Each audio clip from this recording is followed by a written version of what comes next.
Hello and welcome to another stream of Resident Evil 2 Remake. So in the last part we did Claire's first scenario and finished that. Today is my split stream day. We're going to be doing Leon's first scenario.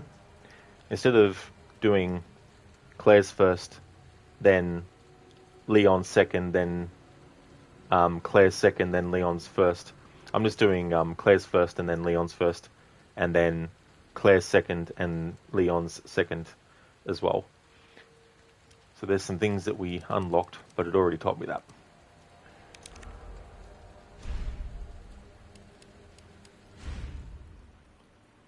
Alrighty then, let's have a look at costumes.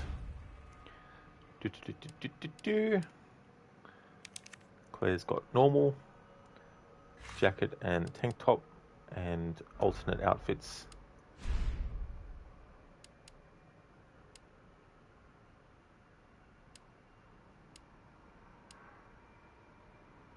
Here we go. Return. New game. Leon S. Kennedy. Going to be playing it on assisted mode. I just want these playthroughs to be chill. I'm not trying to prove anything. I'm not saying I'm a master at the game or anything like that.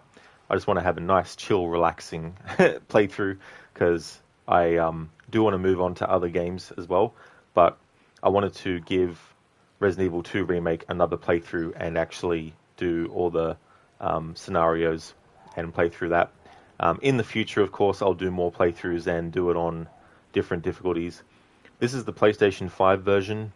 I have the Xbox One version, and that's the one that I primarily played, but because of stream audio issues that only happen via Xbox consoles, it meant that I had to get the PlayStation version of Resident Evil 2, and so yesterday's playthrough of Claire first scenario was the first playthrough on PlayStation 5 that I've done.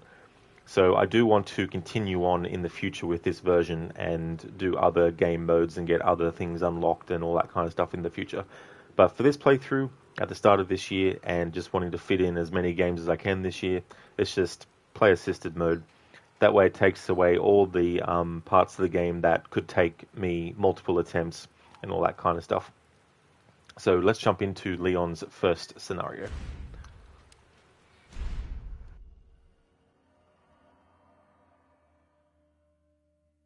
Look, man, I'm serious, okay? I saw this with my own eyes. Oh, I believe you, buddy. I believe you. Just tell us a story. Tell us a story. Okay, well, it was last Friday night. I was walking home from the bar, and this woman started coming towards me.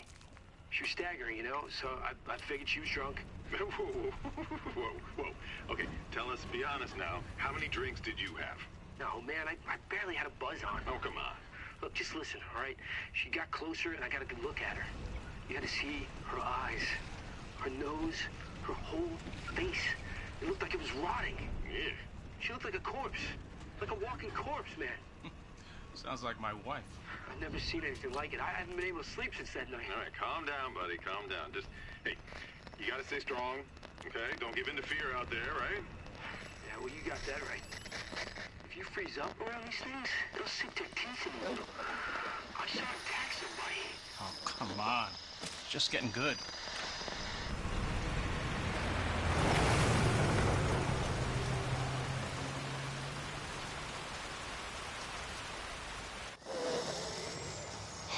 I need some sleep. Oh, shit!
No one's around.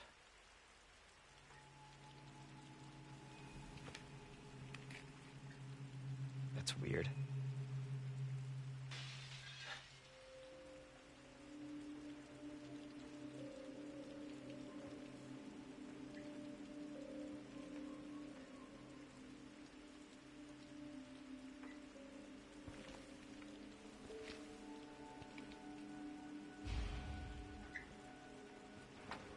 I showed this in Claire's first scenario, but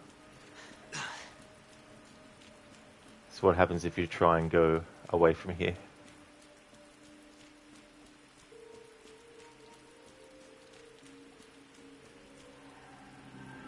Nothing out here.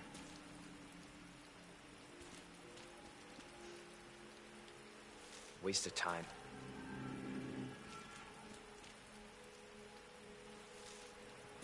And then if you back up, it looks so funny when you just back up into the trigger point.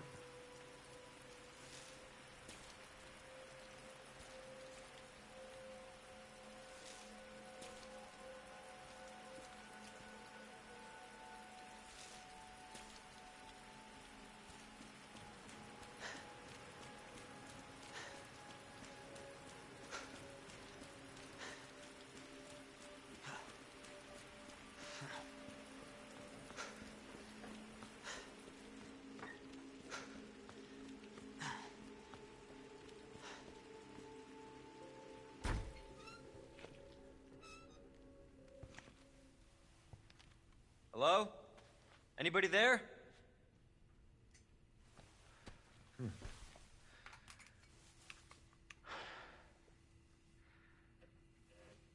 Something's not right.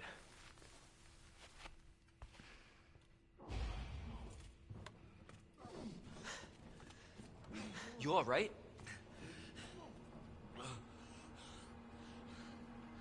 Don't move. I'll be back for you.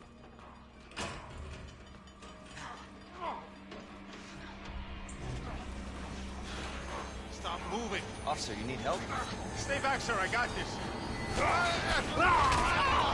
get off him! Right now! Help me.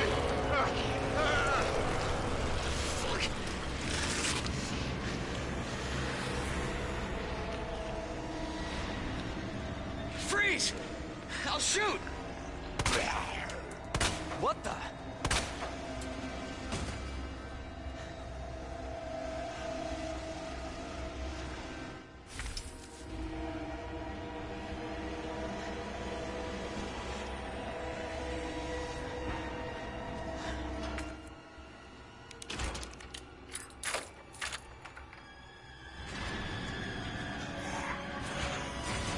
What the?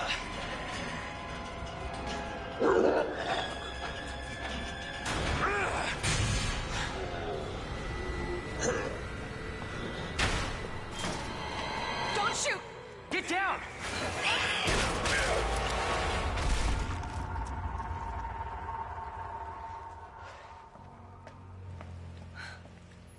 You all right?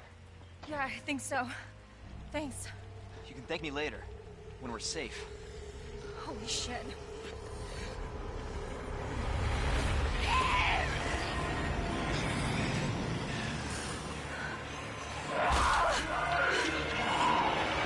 Come on!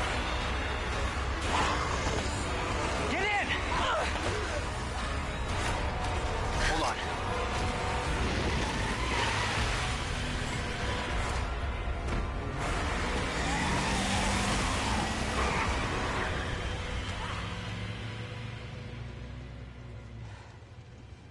What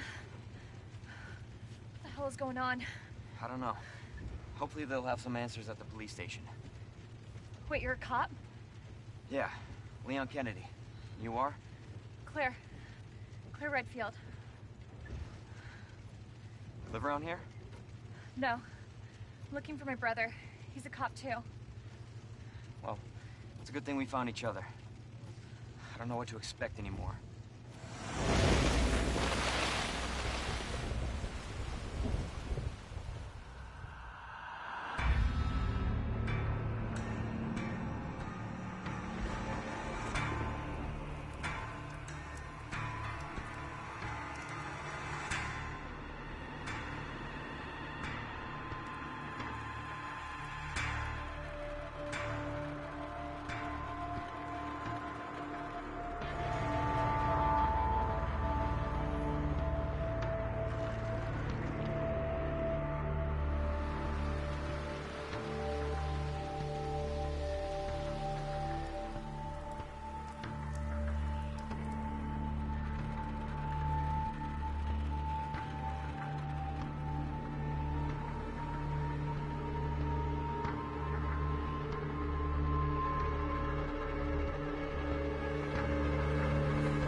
Attention all citizens. Due to the citywide outbreak, you are advised to take shelter at the Raccoon City Police Station. Free food and medical supplies will be provided to everyone in need. Oh my god, this is so unreal. Police station's not much farther. They'll know something. Yeah, but what if we're the only ones? What if there's no No, survivors? there's survivors. It's a big city. There has to be.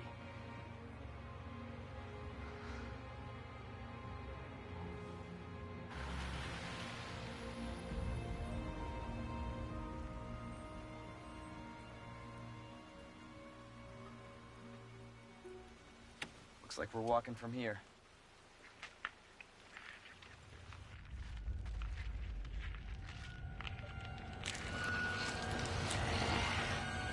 More like running. Yeah, good call. Leon, we gotta back up.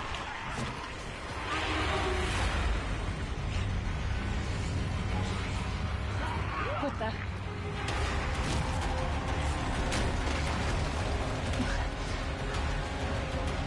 Holy shit. There, get out. Get out now! I can't! Hold on!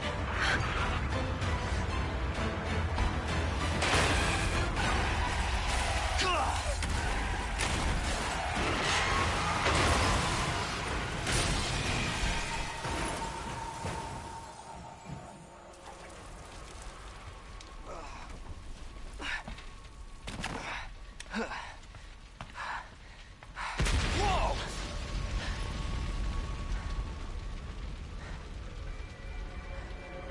Oh no.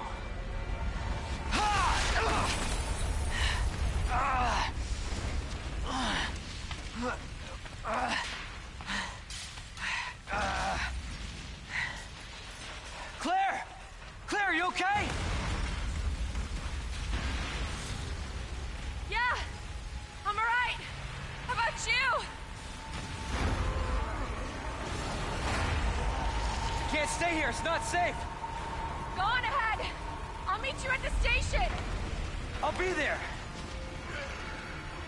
This is out of control.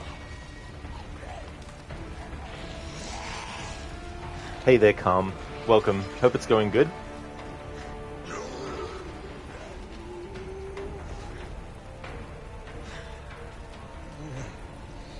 Shit.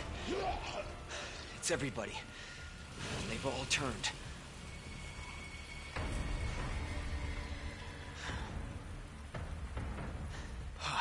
There it is. The station.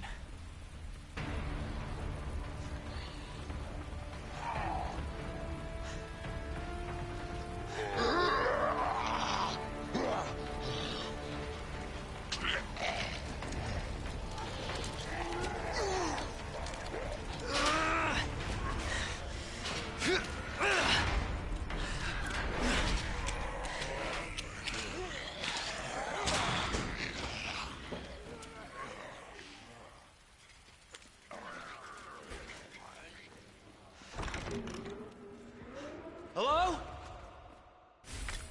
Is anybody here?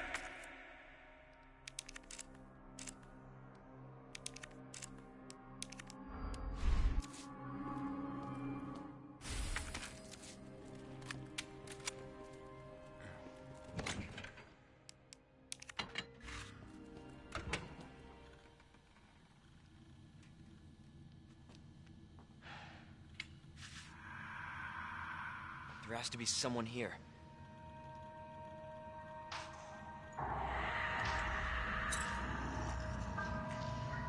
Not good. David! Marvin! You there? I found a way out! It's in here!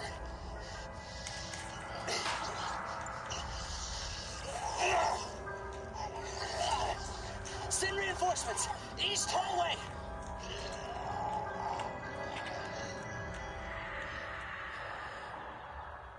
I gotta find that guy.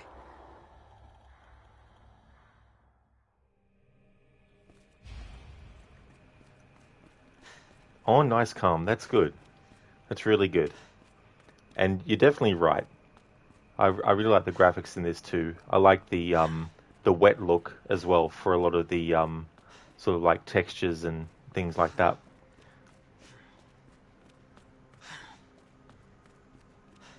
I do believe this was their second game using their Resident Evil engine that they made for Resident Evil 7, and it definitely works quite well.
Jesus.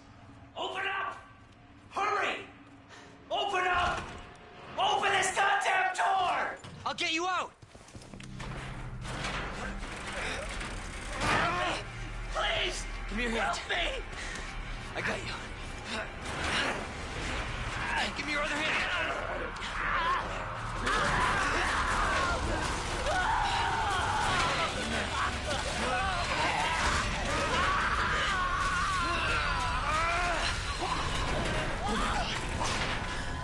Jesus Christ.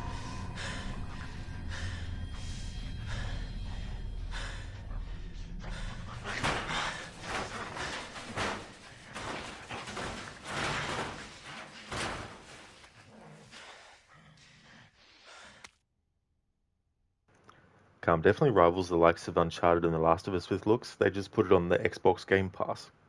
Oh, that's good that they did. They actually also put it on PS Plus as well recently. I've got the game on Xbox, but I didn't buy it on PlayStation, and so it coming out on PS Plus recently was good timing because it meant I could just, download it and then do a playthrough of it. And I mean, I'll probably buy the PS5 version eventually, but it is good to have the PS Plus there.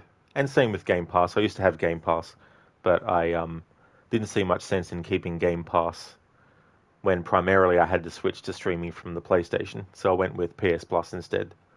But it is good when they put games like that on. There's some games that they put on that you wouldn't think that they ever would, like, GTA and Red Dead Redemption sometimes.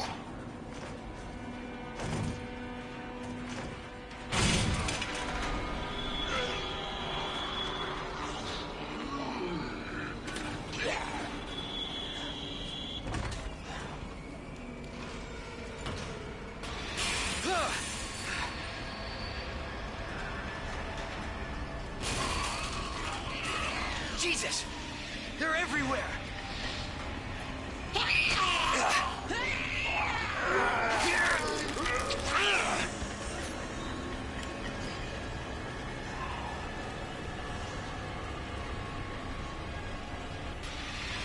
Come on.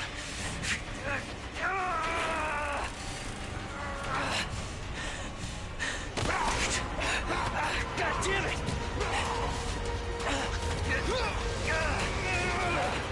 Watch out!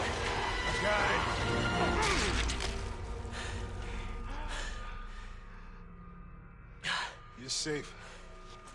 For now. Thanks. Marvin Browner. Leon Kennedy. There was another off strike. I couldn't...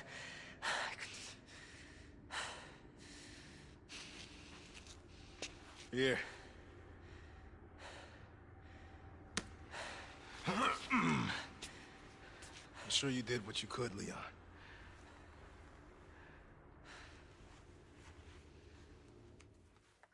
Does anyone know what started this? Not a clue. But honestly, all you need to know is that this place will eat you alive if you aren't careful. Yeah, well, I was supposed to start last week, and I got a call to stay away. I wish I'd come here sooner. You're here now, Leon. That's all that matters.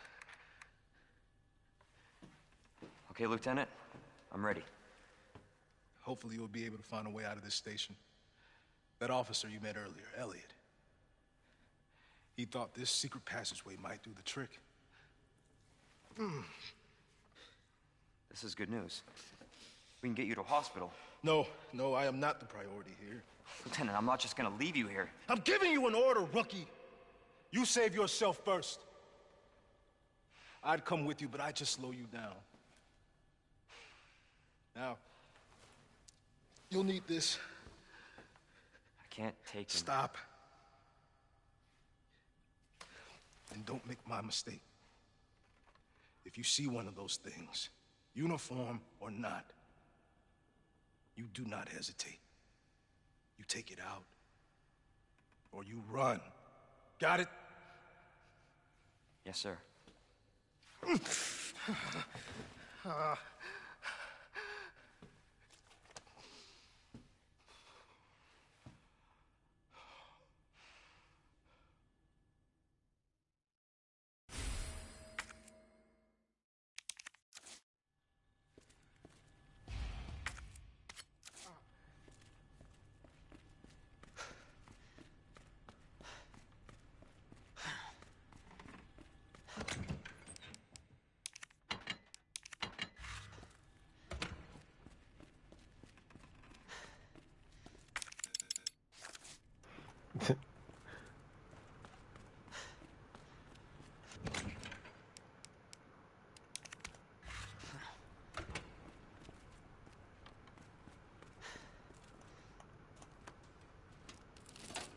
It is Templar, yeah.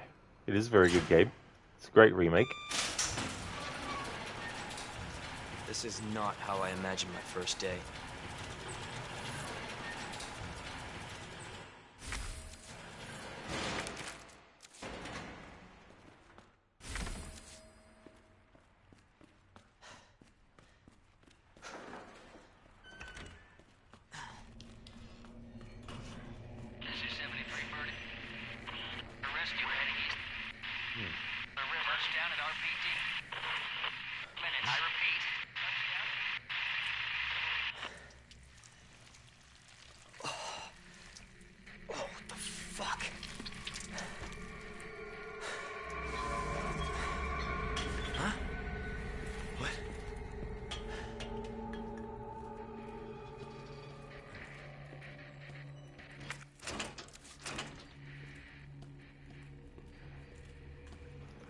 Templar, you like the difference between 2 and 4? Leon in 2 have to conserve my ammo. I'm fighting for survival and every little thing matters. Leon in 4. Anyways, I started blasting. Yeah, there's definitely a big difference. That all comes from the original version of both, where the early Resident Evils were more suspense, survival horror with action elements, and then Resident Evil 4 was like survival horror, suspense with major action elements. Some people seem to separate the fact that Resident Evil 4 added a lot of action to it from RE5 and 6, but if you actually look at it, 4 is the one that began that focus, not 5. 5 just took it and really, boosted it up to 11.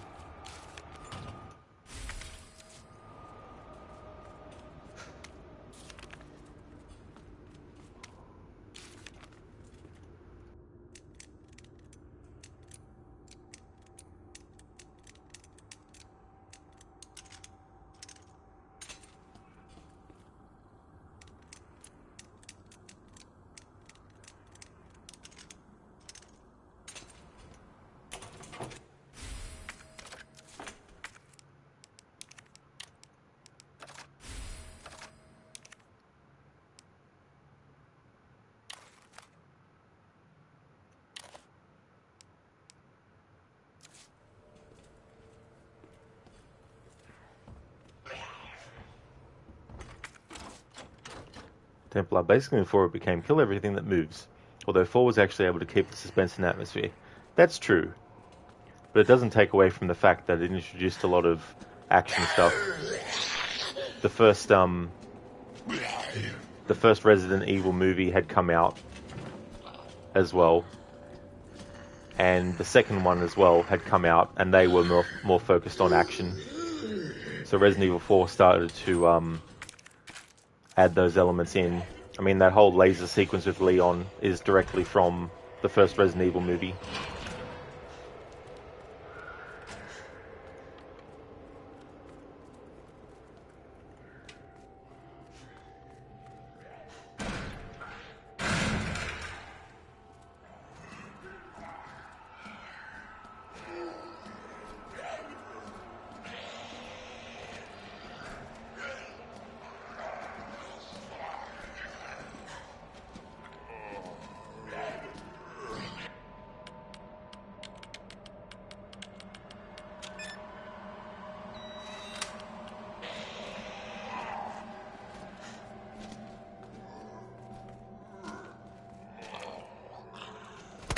Son of a bitch.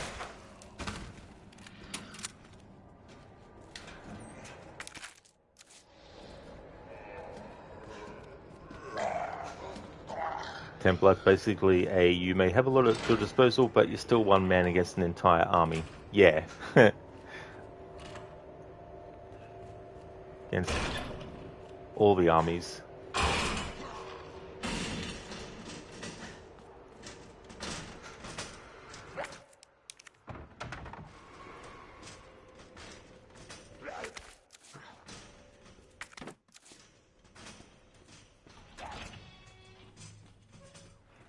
You love the Resident Evil movies. The first one, I think, is probably the best adaptation. Even though it's not actually directly adapting anything, you know, it's not adapting Resident Evil 1 or 2 or 3's storyline. But I think as far as a adaptation of the game's suspense and survival horror elements, you know, characters going around darkly lit corridors and, you know, all that kind of stuff. It has those elements and does it really, really well. I think the best sequel was probably Extinction, but by the time of Apocalypse, they started to really poorly adapt the characters. I feel that what they should have done is just strictly stuck with new characters and not have any of the characters from the games in, because they just ended up completely changing the characters' personalities and attitudes and things. Like, for example, in Apocalypse, Jill is an asshole. And Jill's not an asshole of a character. I get what they're trying to do. They're trying to make her badass, but Jill is a badass without having to be an asshole. You know. Just as an example, probably Claire. I feel that Claire is probably the character from the games that was adapted the best in the actual movies.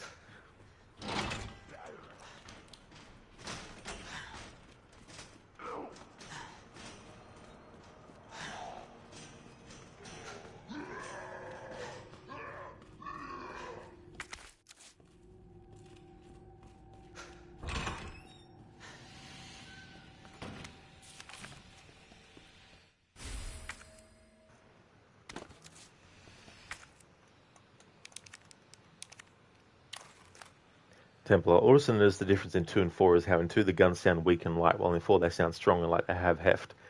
But you still say the best boss in Resident Evil history is the Krauser fight.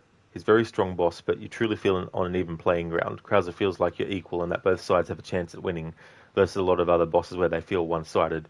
Yeah, and there's a personal history between the two characters as well. So that also comes into play. And Leon's, you know, definitely a different... differently skilled than he was in Resident Evil 2. Calm, poor Jill.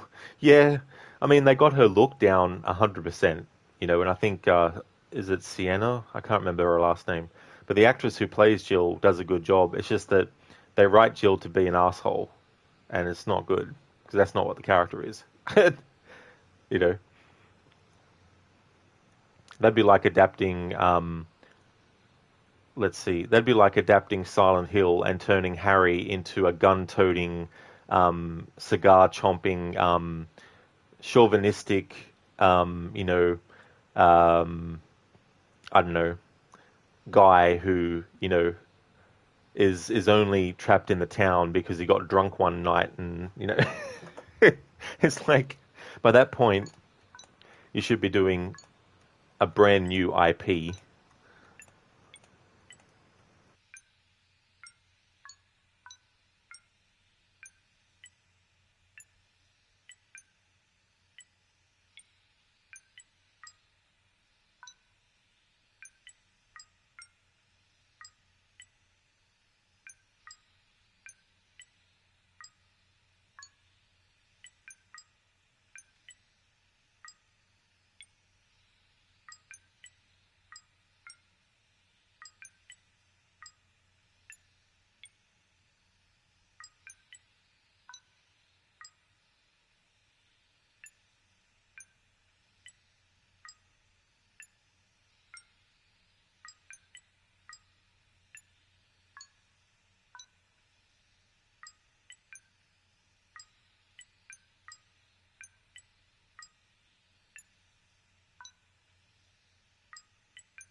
Here we go. Templar boy, you can still put makeup on a pile of shit. It might look like good, but it still smells like shit. That's Apocalypse Jill in a nutshell. Exactly. Exactly. If you wanted to have a character in that movie, though, that was an asshole, then you create a new character, you know, and then you put them in as well.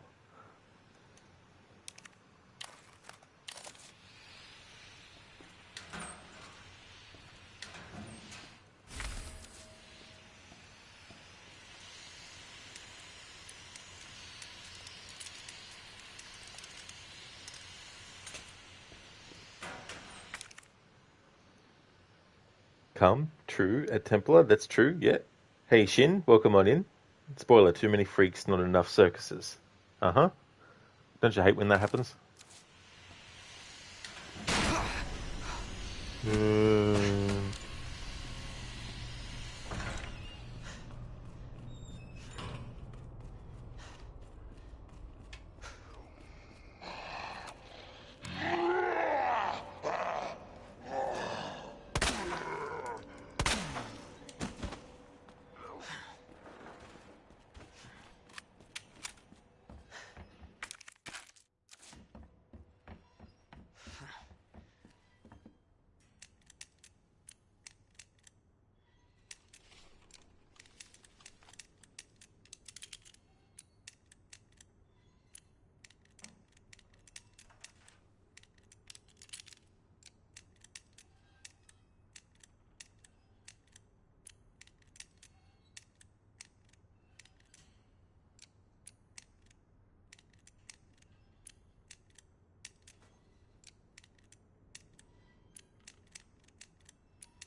What in the...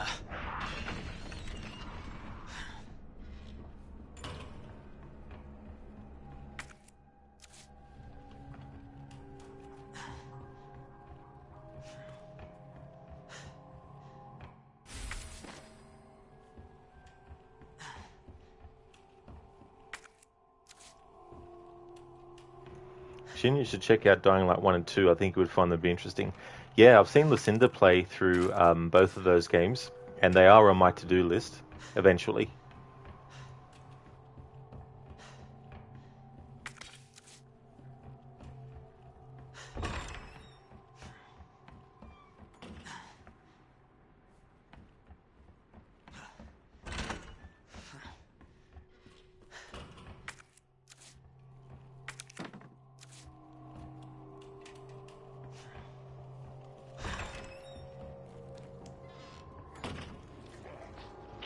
Leon, it's Marvin.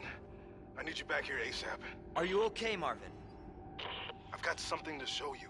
It's important. Copy that. I'll be right there.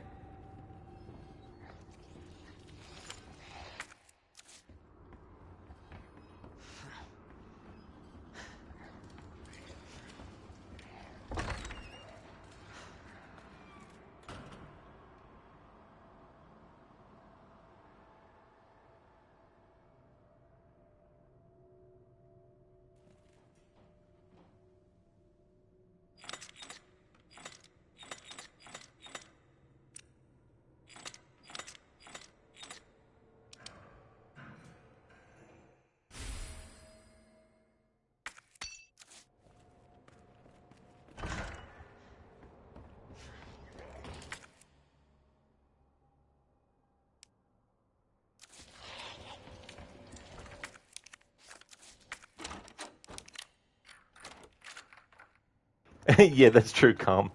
You're not wrong there. There's definitely plenty of circuses on Twitch. Actually, I'm sure that there are people on Twitch who do stream themselves doing this, but I've never come across any streamers who stream themselves doing, like, circus tricks, like juggling stuff and things like that. I'm sure that there are people who have done that. It's just that I haven't necessarily spent hours and hours scouring Twitch to try and find these people, but but I wouldn't be surprised if there is someone somewhere.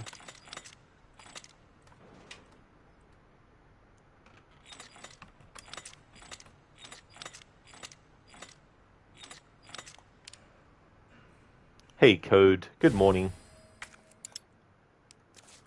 Oops, I forgot. I don't have any space at the moment. But we can change that.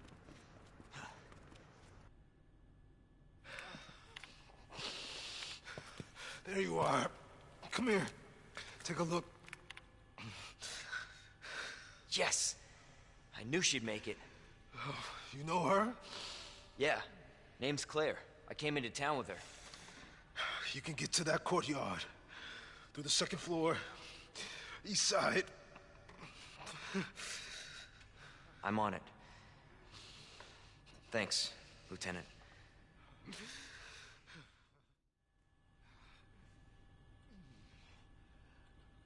Templar, Twitch is the circus. What are you talking about? Just because of that, you're going to live stream you doing circus tricks? Hey, you never know. There might be a new niche.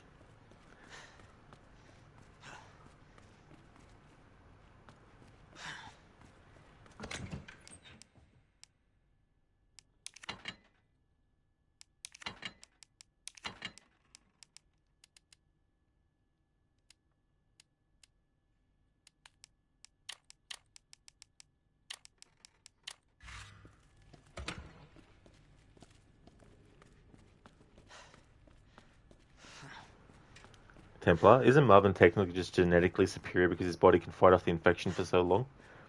I got no idea about that side of things. I mean, I can't remember in the lore of the series if there is something to do with that. I mean, Jill goes for quite a while before... Like, she doesn't become a zombie, obviously, but she goes a while before she dramatically, gets affected by being infected.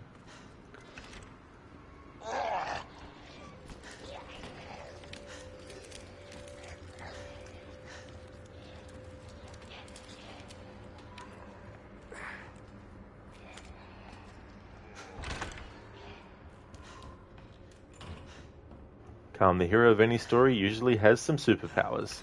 That's true. Telling stories and coming up with characters, and if you want your character to be a survivor, you have to make sure that while there might be some points in the story where their survival is questioned, if you want them to survive, you have to come up with some reasoning for them. I mean, obviously, you've got in video games situations where in gameplay your character may get bitten, but in story your character doesn't get bitten.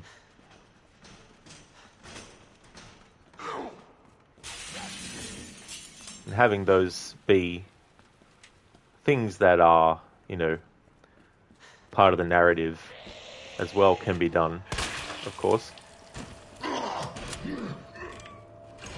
That's right, that's the west office.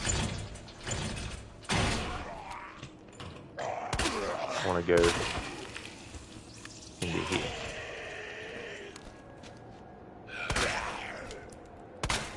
Ah, shit! I think I want to put the switch into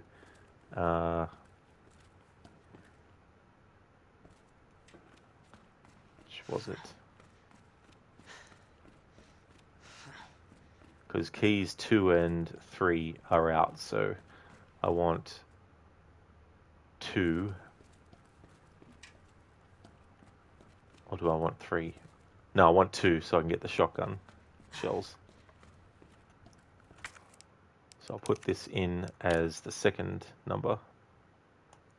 There we go. 208. Templar like Wesker because his body accepted the Ouroboros virus while it kills almost every other host. That's it.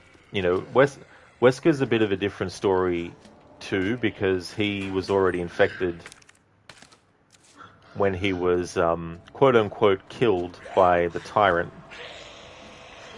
And it messed with his DNA, but then of course you've got the fact that they made it that genetically he already had some advantages that that others didn't have as well, which is why he was able to withstand the T virus the way that he did.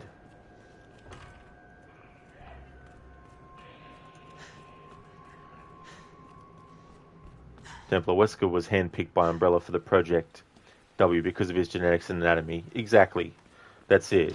So already he had something within his DNA that made him be able to survive.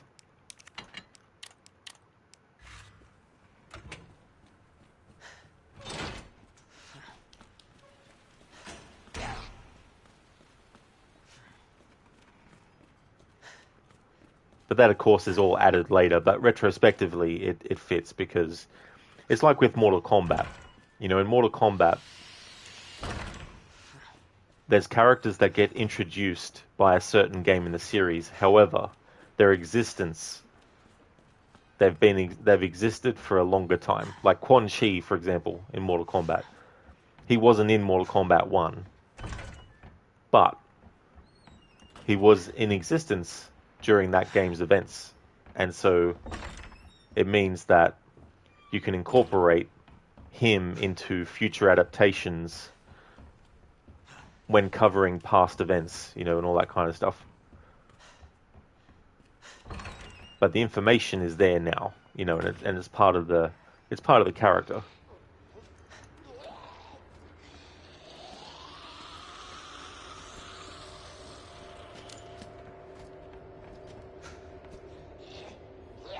Son of a bitch.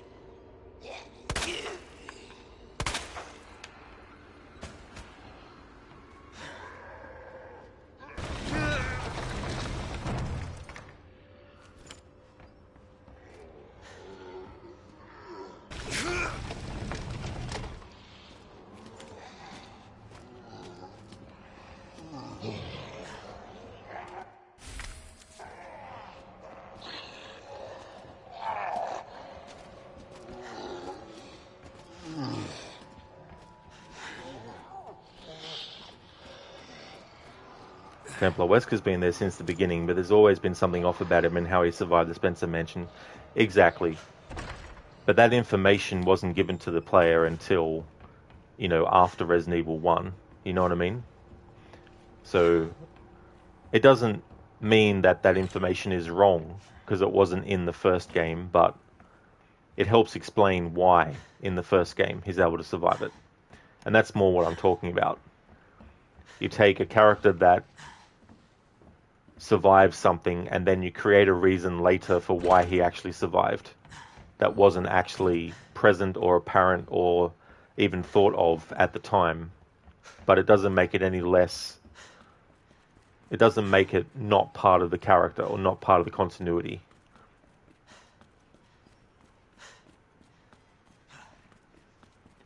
Come 28 Weeks Later is a good movie with a similar theme. Yeah, I ended up seeing both of those. There's talk that they might be doing a third movie 28 years later. Which, I mean, we're getting close to 28 years since the first movie came out, because the first movie was 2001, I think.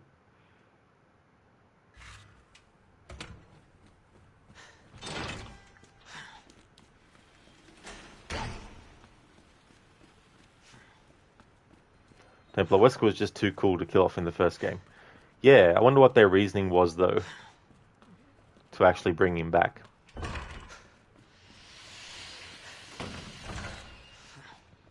Maybe they felt they wanted to have an antagonist to be like a through line between the games to be, a villain for multiple different, legacy characters.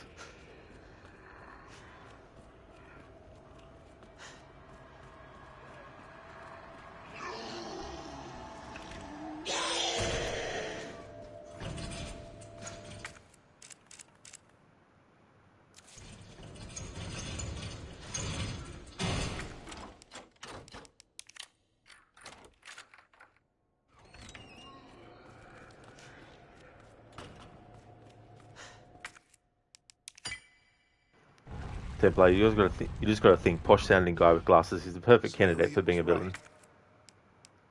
Yeah, but the passage isn't open yet.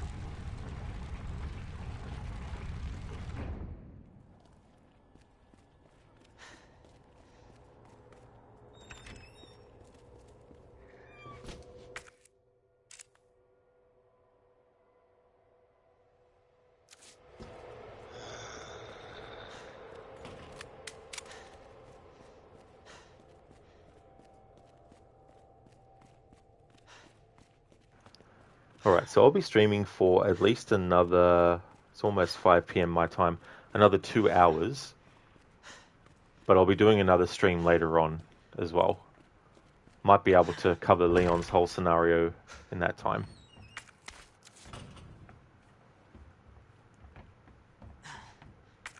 Okay, so which safe was this? This was second floor.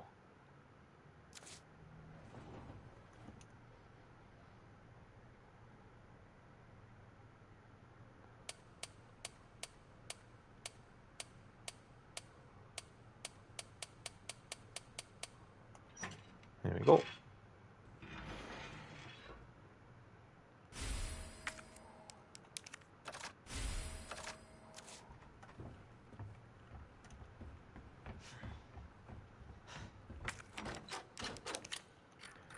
Templar, they've forgotten about so many good characters like Billy and even Rebecca. Yeah, I mean, that's the other thing too. Like, you get some characters that they introduce, but then you never hear about them again. Like, after Resident Evil 6, you never hear about Helena Harper. You don't know what happened there or anything like that.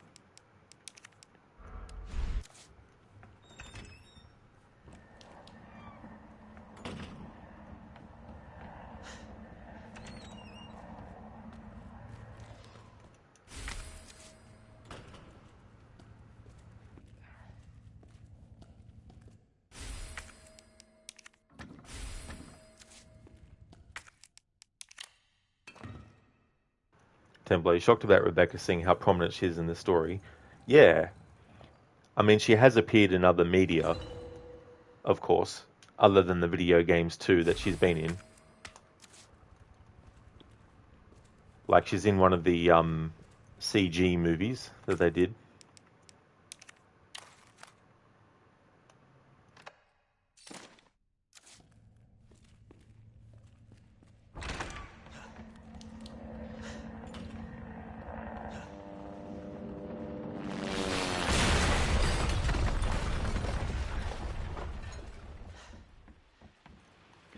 That's true, Templar. Yeah, Chris has been having a field day.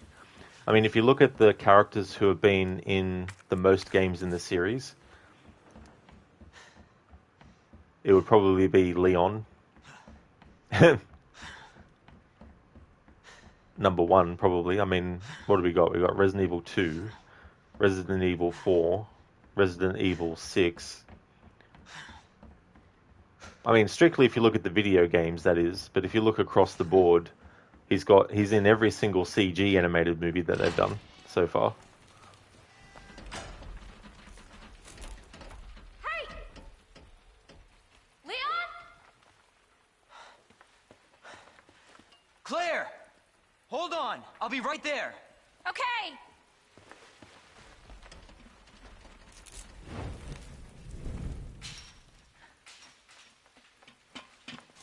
Claire! It's so nice to see you. How are you doing? That helicopter just came out of nowhere. I'm in one piece. I'm guessing you don't have a key in one of those fancy pockets? Unfortunately, no. But how are you doing? You know, just surviving. That's good. Yeah. Any luck with your brother? No, not yet. Claire, don't lose hope. I'm sure we're gonna find him.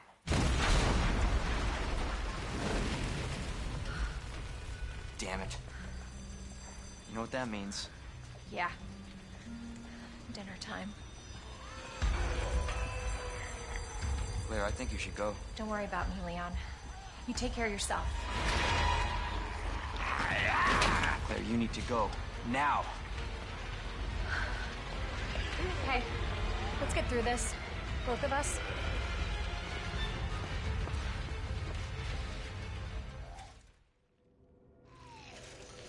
Marvin, I've got a situation here. I'm surrounded by zombies. Marvin, do you copy? Marvin! Damn it.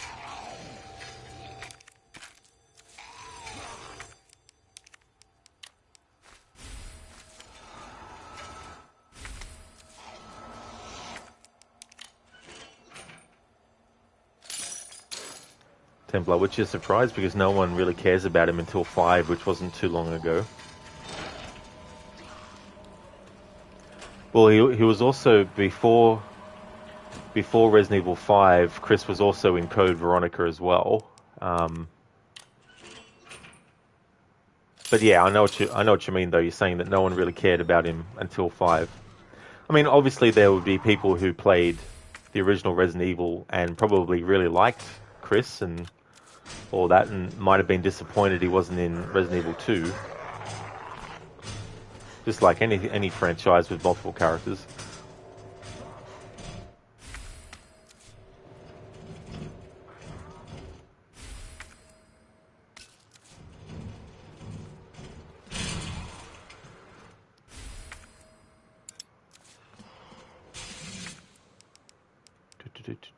What can I sacrifice? Sacrifice the flash grenade.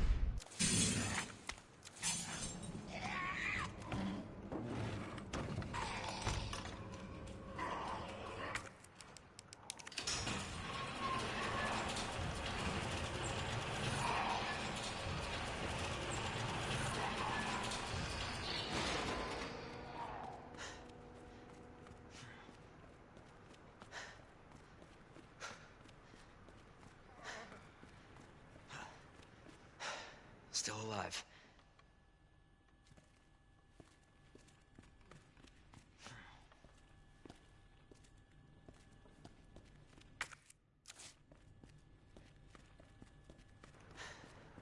Templar, you think Leon, Ada, Jill, and Chris need to be sidelined for a bit? Like characters like Billy, Rebecca, Helena, etc. have some spotlight?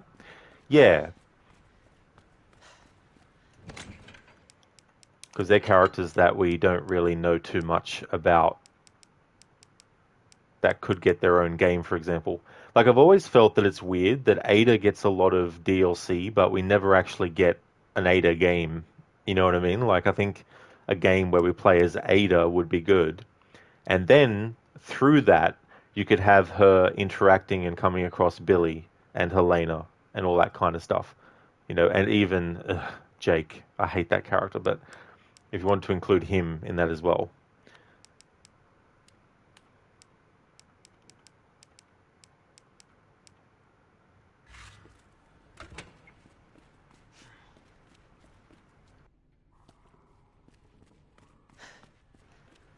Templar, when you played Resident Evil 1, you preferred playing Chris. He's personally your favorite character because you like how much he's developed his character. Nice. Oh, that's cool, Templar. Yeah, my favorite Resident Evil character would still be Jill, I think. And a lot of that's to do with nostalgia as well, because Resident Evil 3 was the first game in the series I actually played. I played a demo of 2 on PC, but it wasn't until I had a PlayStation 1 that I got Resident Evil 3. Don't ask me what my reasoning was to skip over 1 and 2, but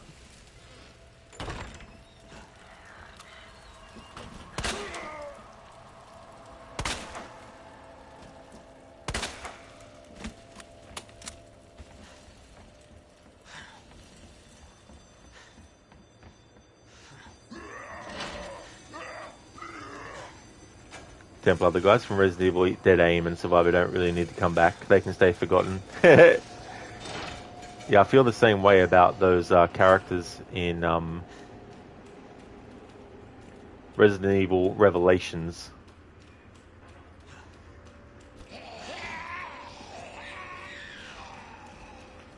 I can't remember their names now, but they're supposed to be the comedic relief for the series, or for the show, whatever you want to say.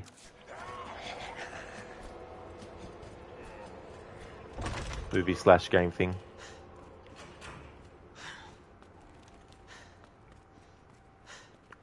Like that whole part of Resident Evil Revelations with those two characters, that could have just been a cutscene. Just show them entering the place, and then show them finding the information that they ultimately find, and then get out of the scene, and then go back to game, you know. But no, they turned it into a big gameplay section. Resident Evil Survival was just a mistake. Dead Aim wasn't too bad, but it adds absolutely nothing. The only one that I played was the first one that they did. Never played the other ones. The only other first-person kind of like game in the series I played before Resident Evil 7 came out, of course, was the Umbrella Chronicles games. Well, one of them's called Umbrella Chronicles, the other one's called Dark Side Chronicles or something.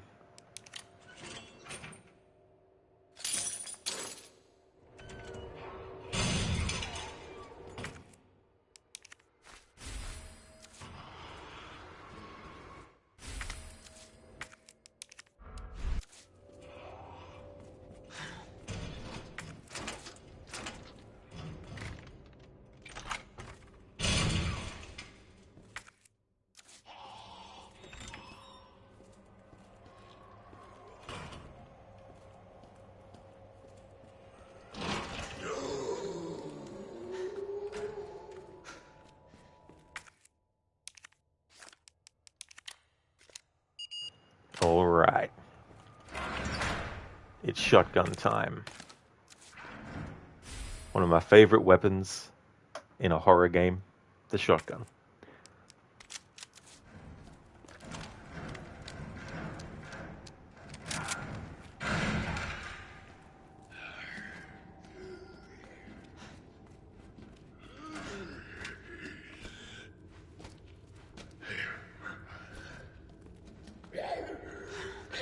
Templar, actually, Survivor wasn't initially supposed to exist. The only reason it existed was because Resident Evil was going to PS2, but they needed to release one more game on PS1 because of contract you think they had with Sony. Ah. Yeah, I mean, that's definitely understandable too, that they needed to do that. It's kind of a bit like with Assassin's Creed Rogue, where they were like, hey, not everyone has moved over to the Xbox One or the PlayStation 4 yet. So how about we give them a Assassin's Creed game that's new to tide them over, that we can release on the Xbox 360 and the PS3.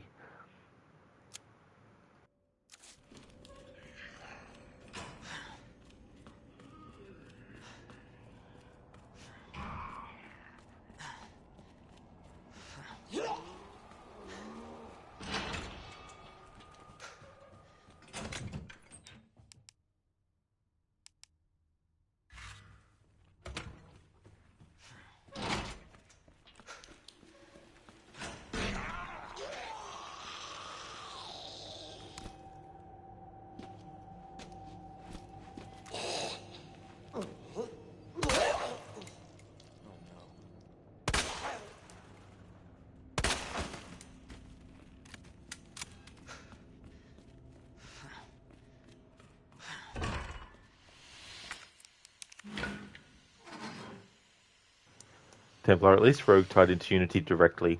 Unlike in Survivor, time being, I remember now, my friend Leon S. Kennedy sent me here on a mission. Yeah.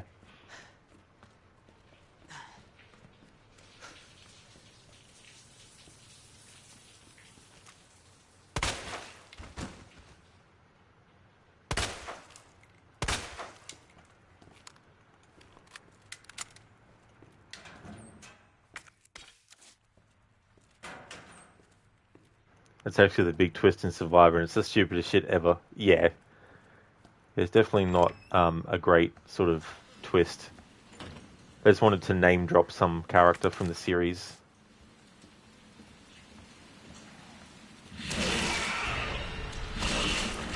What in God's name?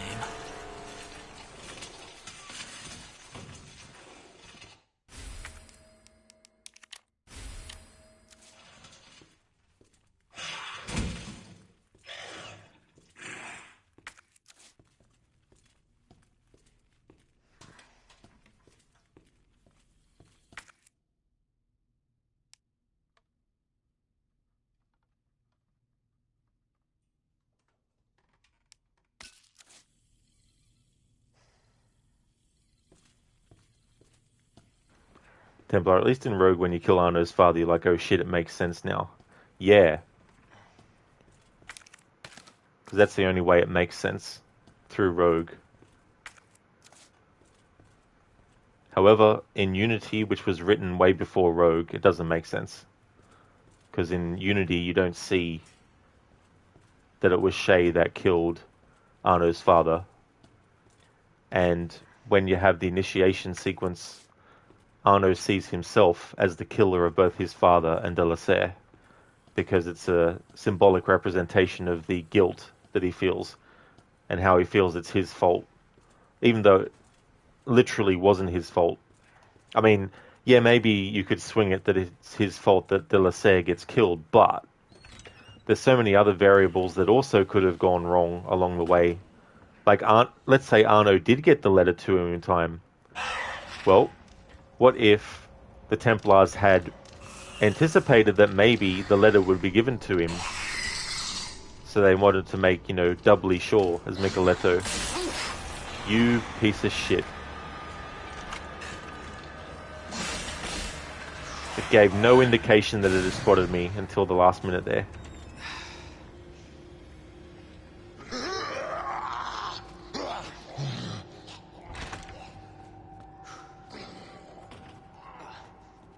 The detail in this police station is dope. It really is, and it's a great representation of the original version as well, which I really appreciated.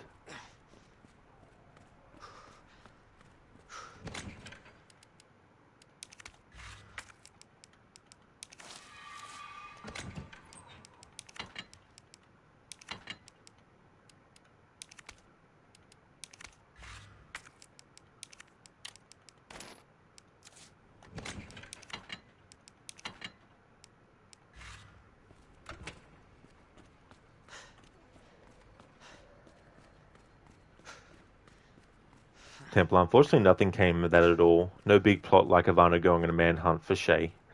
Exactly. That's because Arno didn't. Sorry, that's because Shay didn't exist when they wrote Unity, and when they released Unity, the writers of Rogue were like, "Hey, we want to connect to you, so we'll use our made-up character to be the one who killed Arno's father." And Ubisoft higher-ups were like, "Yeah, sure, do it. Connectivity." Whereas people who hate Shay are like, "Ugh."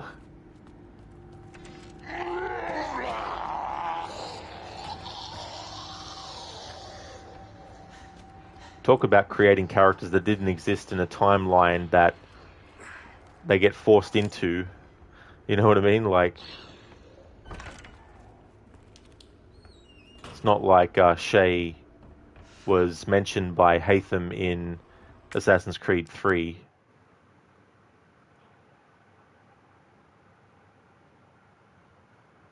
Be right back.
Alright, so I'm back. Templar, if Shay had a reason to do what he did, but he went about it in the absolute worst way possible. You like Shay actually, and you do really like Rogue, which Shay is an actual idiot in his choices. That's true. But that whole story was forced. As in, when they were writing it, they forced what they wrote.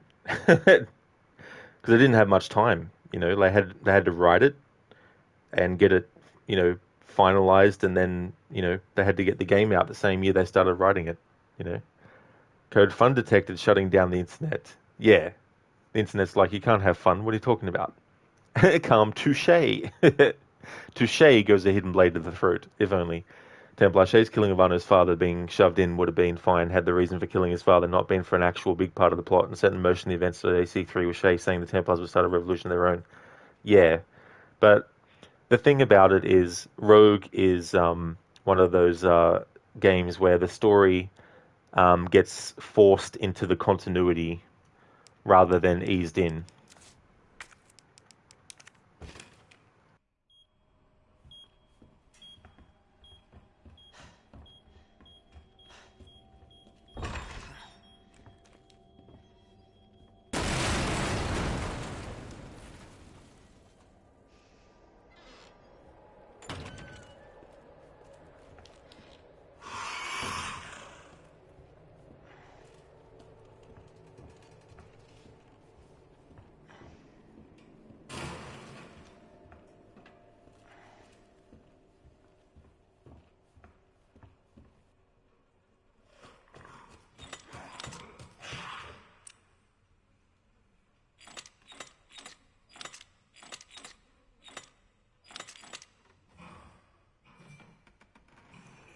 Code rebooted your modem, 85 days runtime, and about 7,000 errors.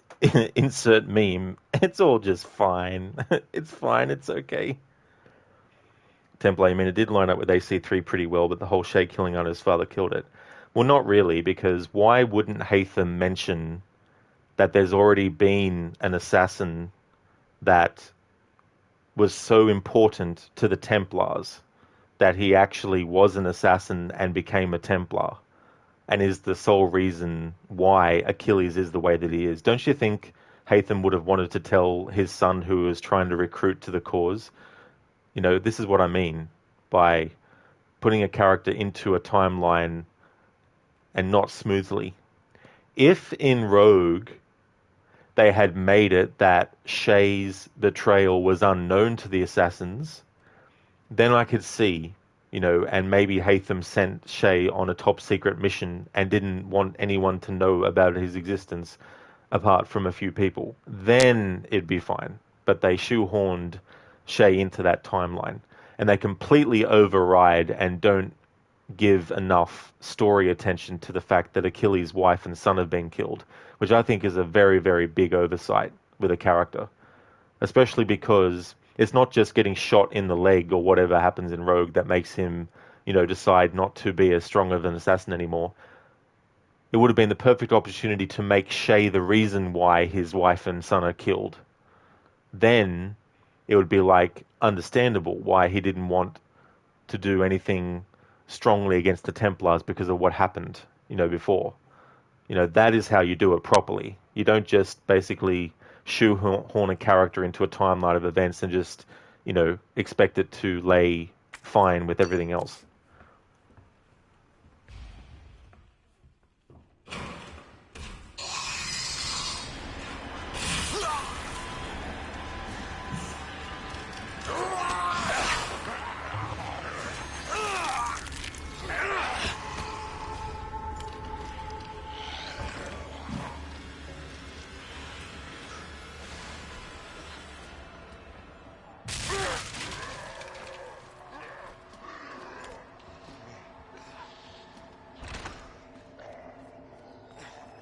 This is the problem with prequels that don't actually do their homework and don't actually find a way to integrate the new characters that they're creating into the narrative that already exists. You know what I mean?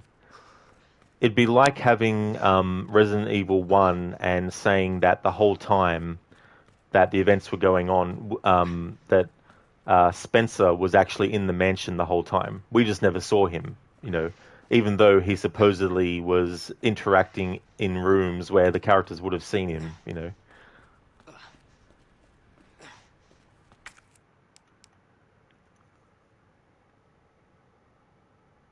I was wondering why the ball kept getting bigger and bigger, and then it hit me. Thanks for redeeming that, Casper. I don't know what that's from, but thanks for redeeming it.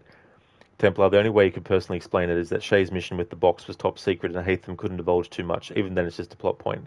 Yeah, but still, you don't introduce a character into a timeline and continuity that is already actually solidly written and locked in stone. Code, you do kind of worry and wait something like Umbrella Corp happening just be default in real life, all the lovely research in biotech. Exactly, Code, there's so many things that could go wrong. Casper, that was a dad joke. Oh, okay. I see. Now I get it as well. Templar, not a very good one either. A plot point, yeah. Calm Shay came from the future in a DeLorean. They may as well have went with that. Calm. This is heavy. There's that word again, heavy. What's wrong in the future? Is there something wrong with the Earth's gravitational pull?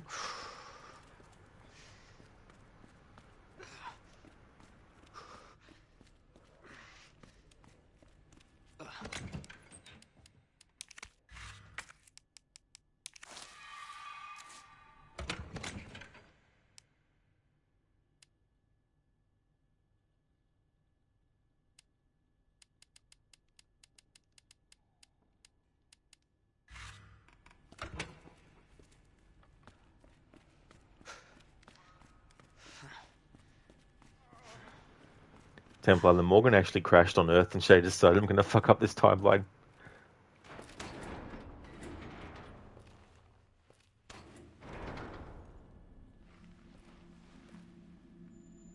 So it goes underground. Huh. That's it. That's our way out. Lieutenant Branna! Marvin! It's time to go. Hey, Marvin. We need to get you to a hospital right now. No, save yourself. Come on, I've got you. No! Look, we can still make it out of here together. You just can... It's too late. I tried, Leon. But I couldn't stop it. We can't let this thing spread. It's on you now. Just go.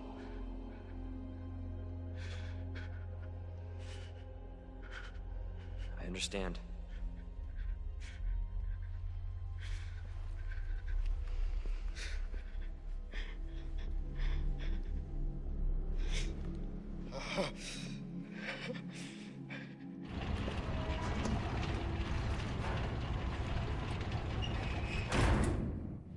I won't let you down, Marvin. Rip Marvin. Definitely a candidate for one of the best performances in a video game. Marvin's not in the game for long, but the actor who plays him does a phenomenal job. I don't know if the actor who does his voice also is his likeness, but either way, the performance all around is just really, really good.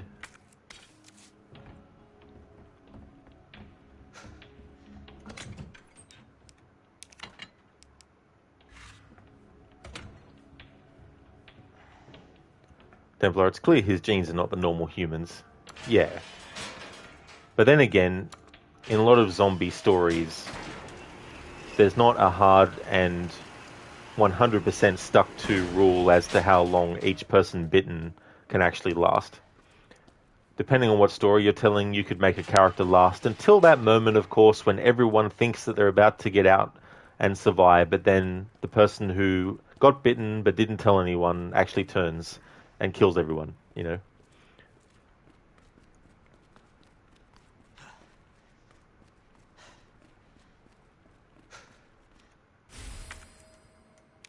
Thy holy hand grenade.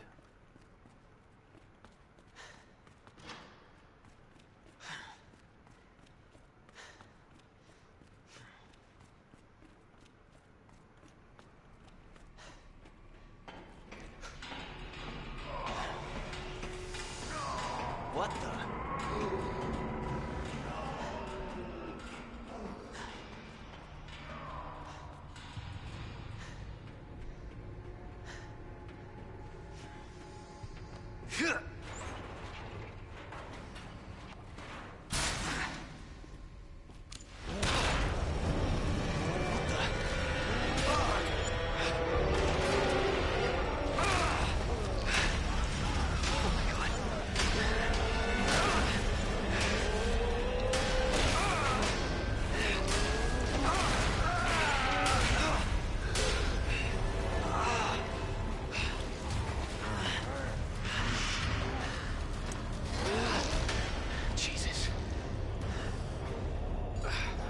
Words won't work on this thing.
No choice. Gotta take it down.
Somebody's watching me. Makes me think of that song.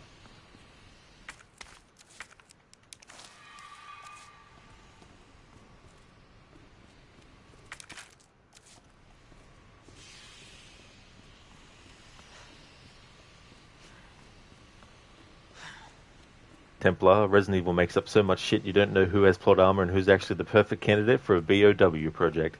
That's true.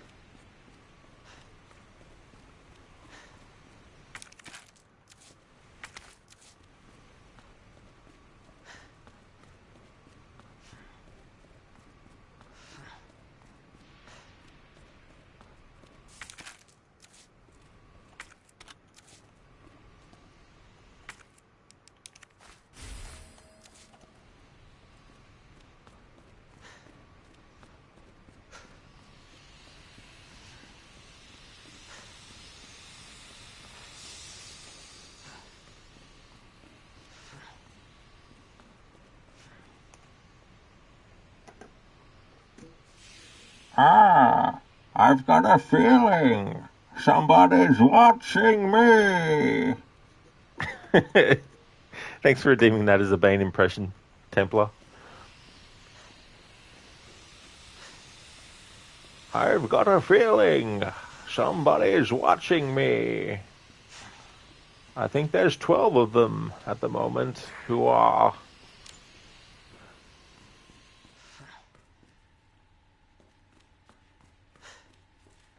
Well, live that is, but VOD-wise, a different story.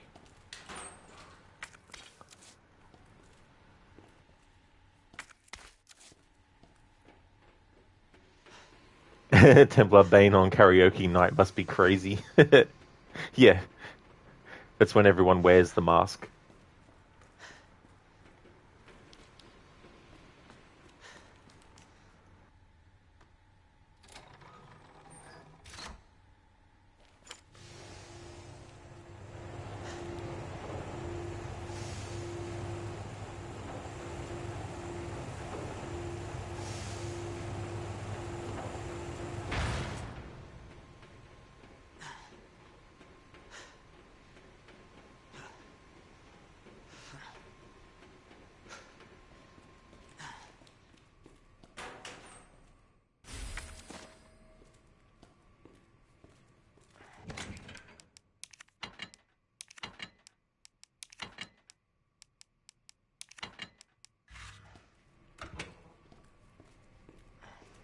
Templar reminds you of that picture of that guy in a Batman suit singing that Nirvana song in the Batman?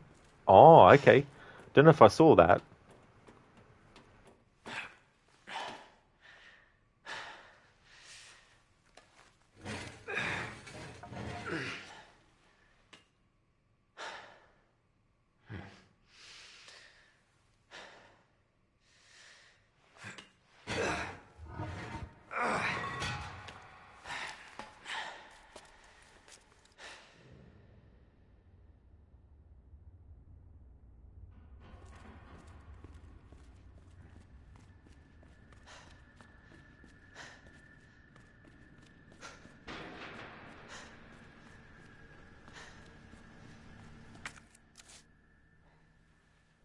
Damn. Need a key card.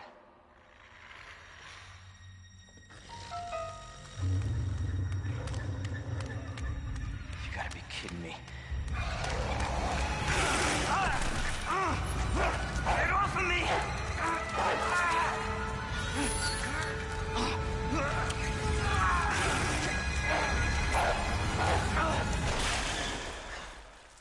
Hey, Who is that? stay sharp.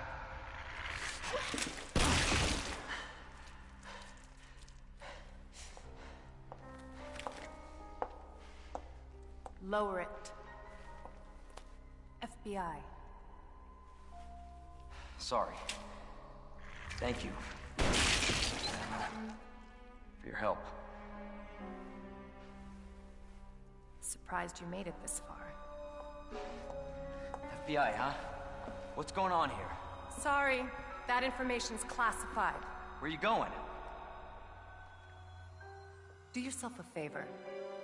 Stop asking questions and get the hell out of here.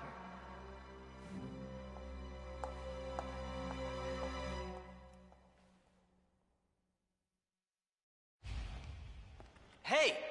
I'm not done talking to you!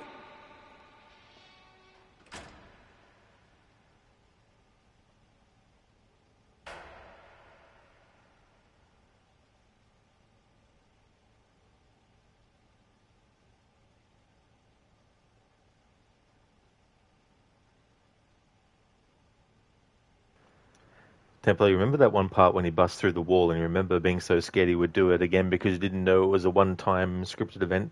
Oh yeah, when Mr. X shows up. Yeah. Yeah. They really use Mr. X very effectively in this game.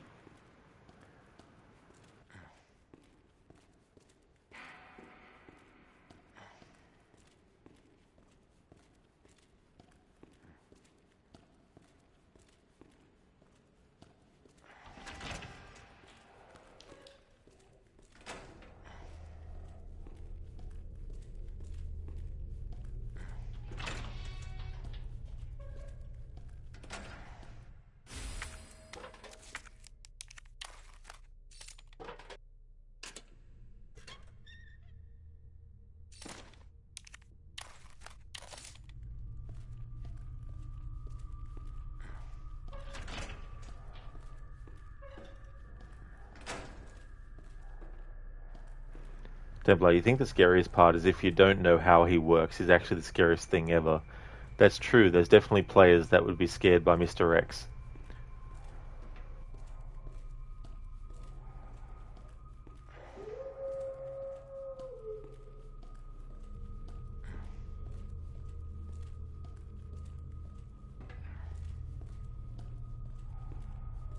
Once you know how he works, he isn't that scary anymore.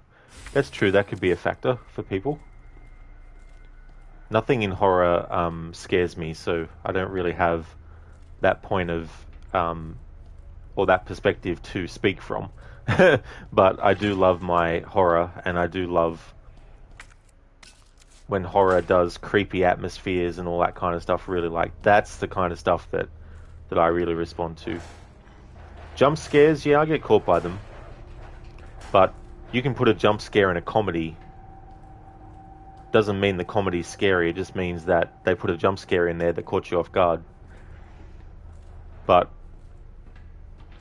when it comes to truly being scared, though, no, I can't.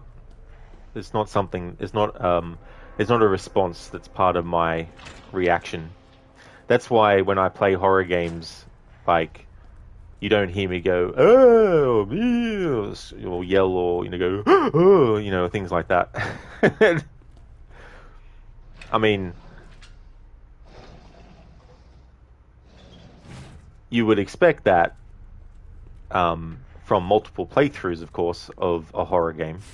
So if I've played a horror game multiple times before, you would understand that I wouldn't. But I mean, even for fresh experiences, I don't react that way.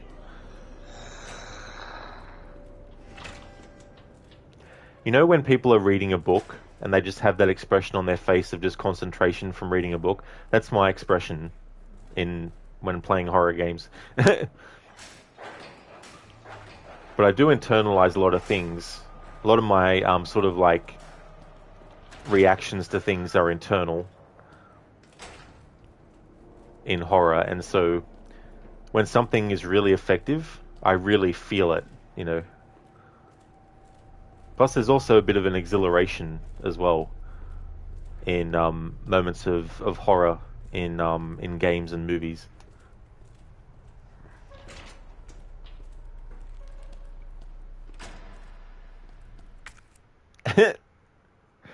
Templar, how's Mr. X more intimidating than Nemesis?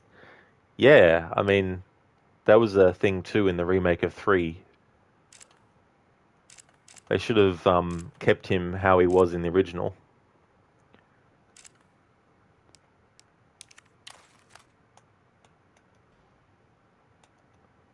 Can't run his balls of steel. Templar, I think Rod got caught off guard there. What from?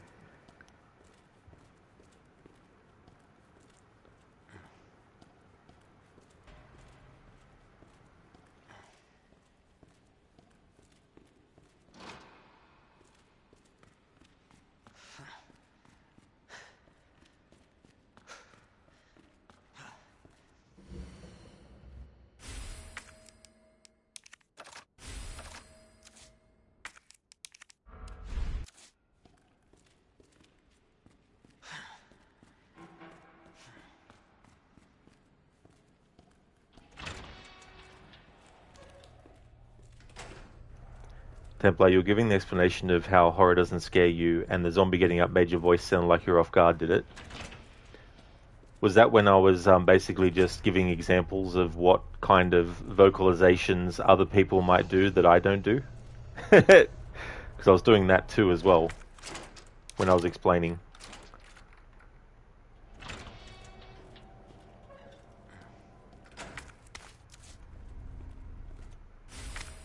Oh, I didn't want to pick up the friggin' film, and you can't friggin' discard the fucking... Jesus.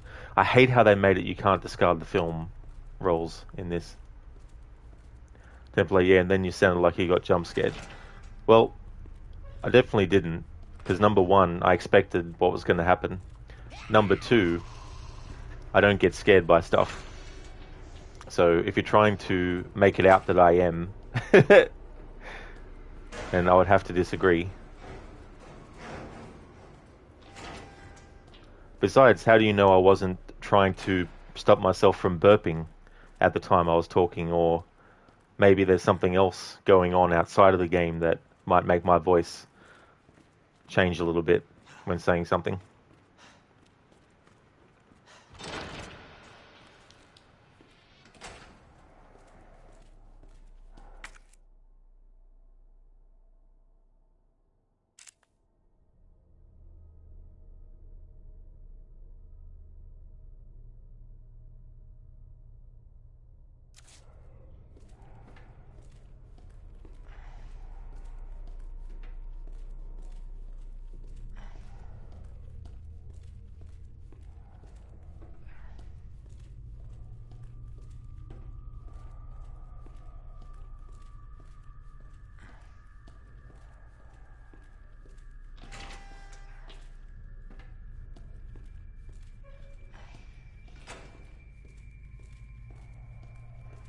Debla, you win this, Rod, because there's no evidence anymore, lol. You wish you clipped it, though. Yeah. But then again, I don't really take notice of how I actually sound sometimes. But yeah. I don't get jump scared to the point where I go, "Ah!" you know, or anything like that. So, you know. You'll definitely know if I got jump scared and I did vocalize. The most that happens is I jolt. And that's all. No vocal reactions.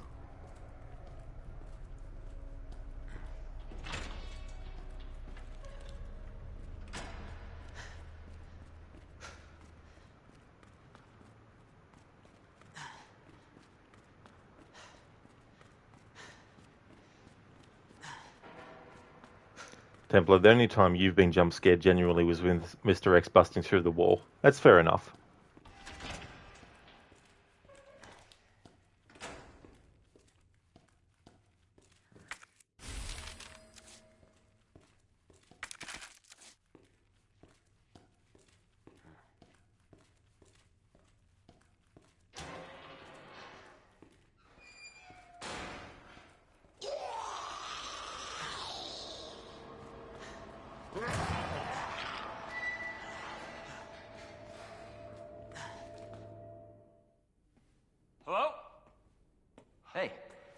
Don't believe it.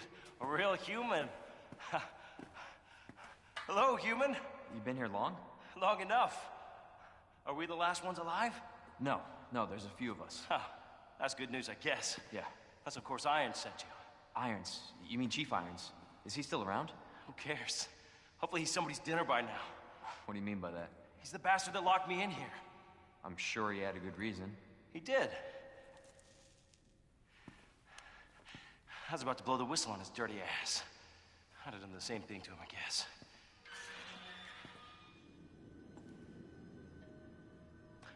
Hey, I'll make you a deal. Unlock this cell and I'll give you this. There's no other way out of that parking garage. Believe me. Sorry, I can't do that. I have to talk to the chief first. Look, we're both prisoners in this station. So either we play nice and help each other out, or... Shit. It's coming. What? What's coming? Come on, don't be an asshole.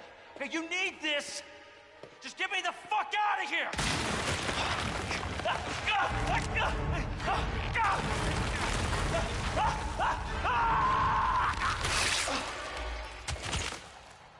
Oh my God.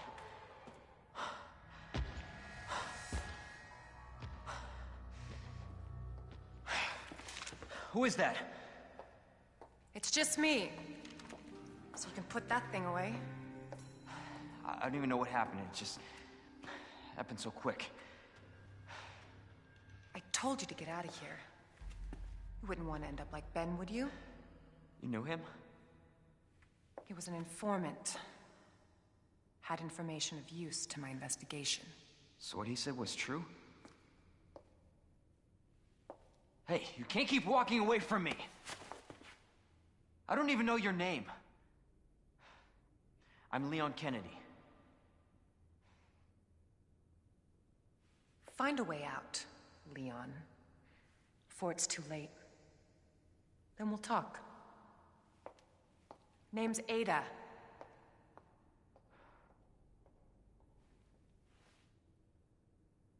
Well, I guess the deal's on.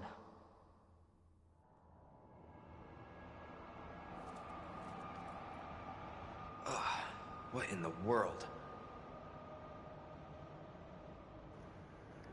Templar, going in a morgue with dead bodies in a zombie game, you know what's going to happen. Exactly.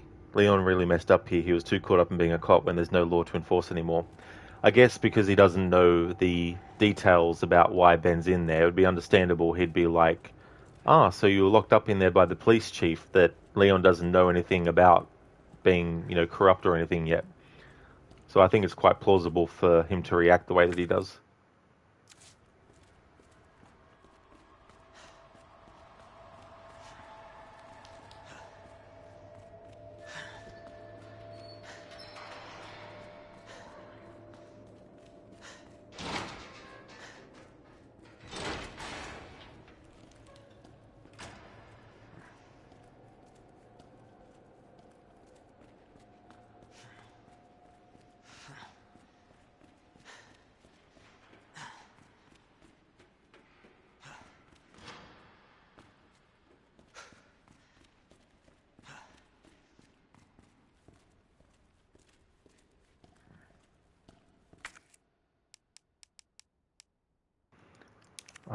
I still wish we could get rid of the friggin' rolls of film.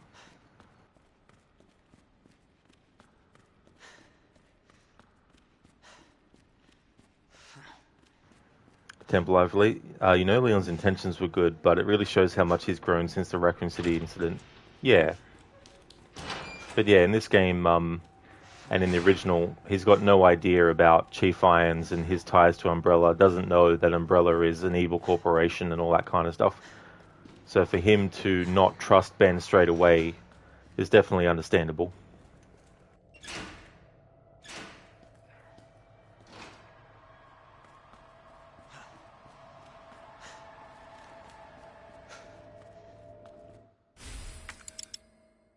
Might help if I grab that. And this is why it'd be good if you could discard the roll of film, but that's the next best thing. Combining those two things.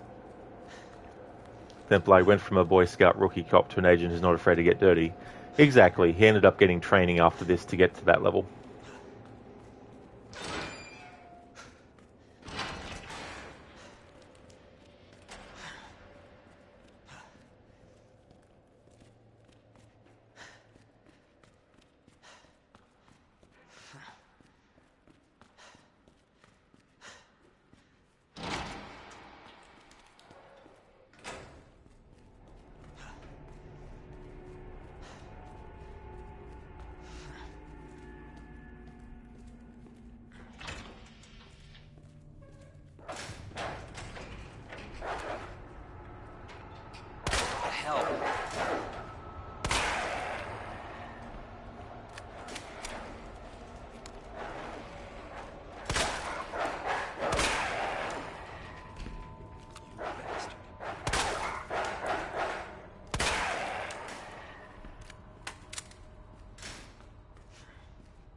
Template basically let Ben die because he didn't trust him, but then to working with Lewis after explicitly saying he didn't trust him. Well, the thing is, Leon couldn't get to Ben in the remake. Ben backed up against the wall, and Leon didn't have the key to open the cell, and so Ben doesn't get killed because Leon refused to help him. He couldn't help him anyway.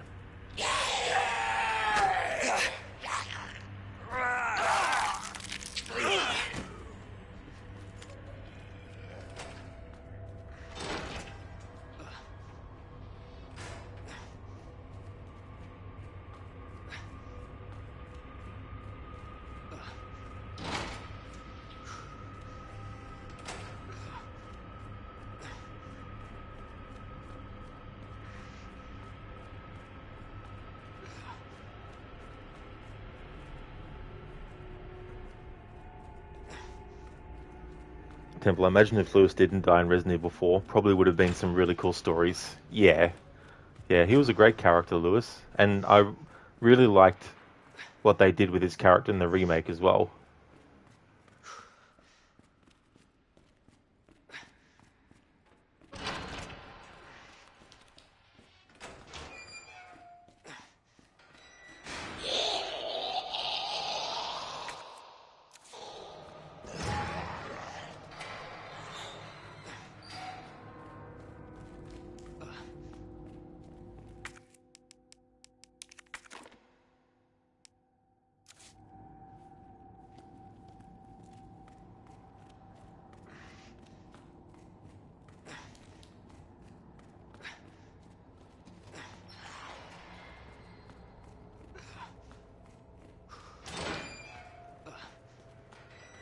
Templar, Lewis's comic relief done right. Yeah. Well, that's actually something, about the original Resident Evil 4 as well, is the humour that's injected into it.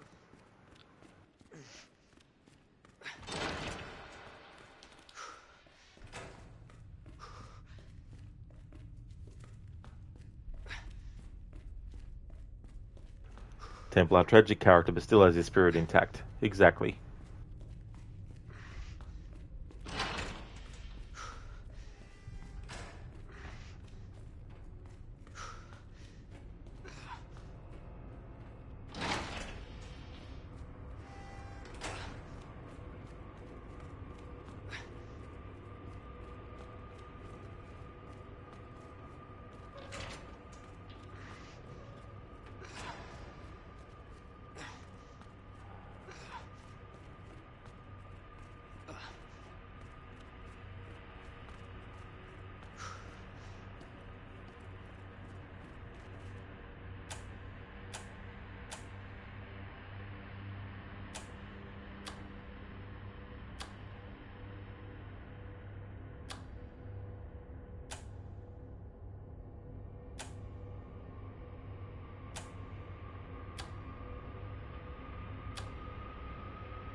Fucking auto aim is working against me because I've got the options for the friggin'. I'll explain it in a minute. Alright, I got the option for when the reticule's aimed on an enemy to be very tight, and so when it auto-aims on the enemy, it auto-aims directly to where they are, but then trying to recalibrate where I'm aiming.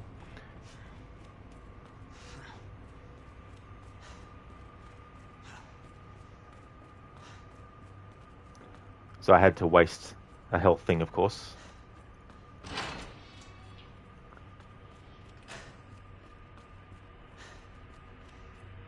Like a really good health thing. Had to waste it. Let's reload a checkpoint.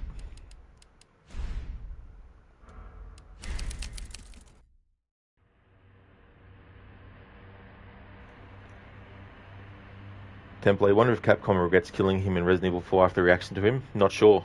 Although you want to see more of Hunk in the series, we really never see him after 98. That's 26 years of possibilities. That's true. Hey there, Godfather Al, welcome on in. Yes. But of the zombie kind, though. How's it going, dude? Templar, if they sent Hunk into the village, Mother Miranda and little minions would have been dead by sunrise. Most likely. But then again, when you're writing a story, there's certain things that you can come up with yourself to make things go the way that you want them to.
Templar Chris and Hound Wolf would have found everyone with their necks snapped. Ethan crying, where is daughter? And Hunk throws the jars and says, I think these are yours. That has to be the reason Hunk hasn't shown up in anything. He's actually too powerful to be put in most scenarios. Apparently so.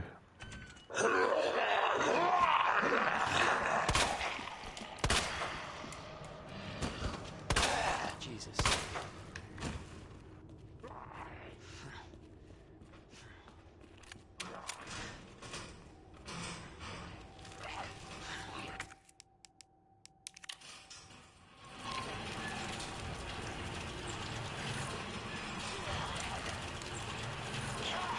Just...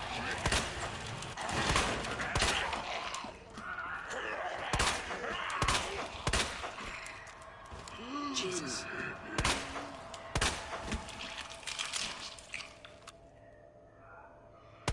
What the?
Templar, that shit, now you want to see Hunk and Leon get in a knife fight.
Templar, is any interest to play the Force Survivor scenario for this playthrough?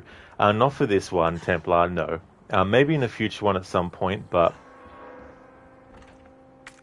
not at the moment.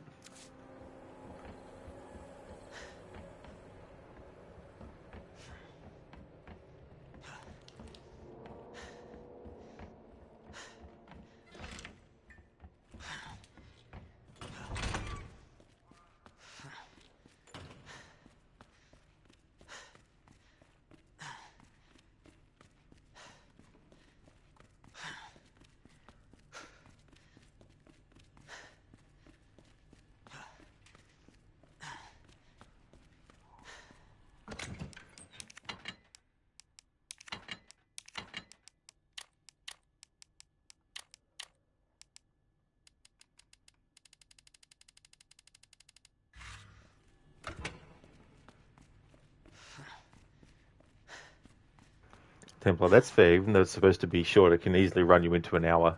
Yeah. Plus, I want to get to other games as well.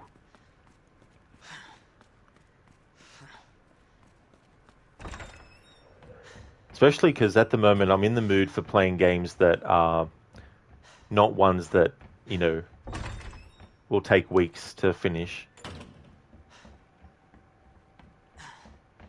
Because there's certain timings I want to try and get right for certain games coming out. For example, in February, the remasters of Tomb Raider 1, 2, and 3 are coming out. So I want to make sure that the games that I'm playing before then allow me to time it right so that I can jump into those games straight away when they come out.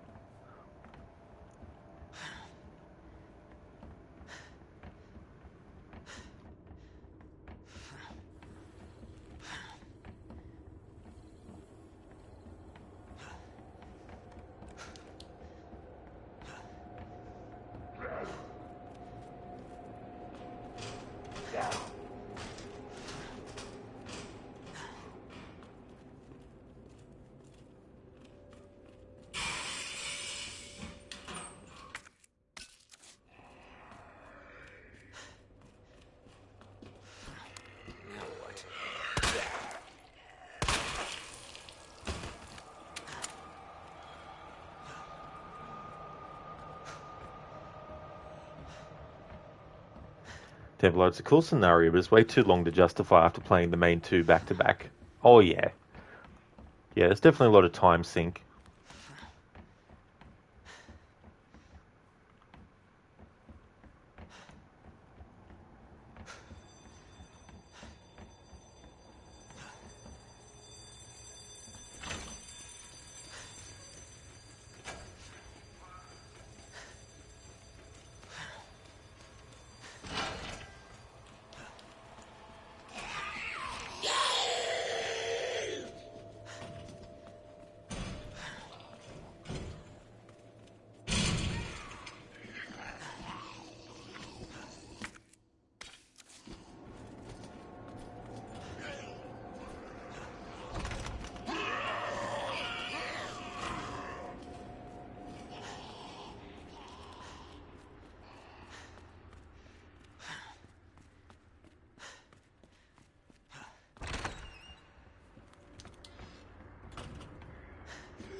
You motherfucker. I tried to back through the door that I came in from, but the character was lined up to be on the frame of the door.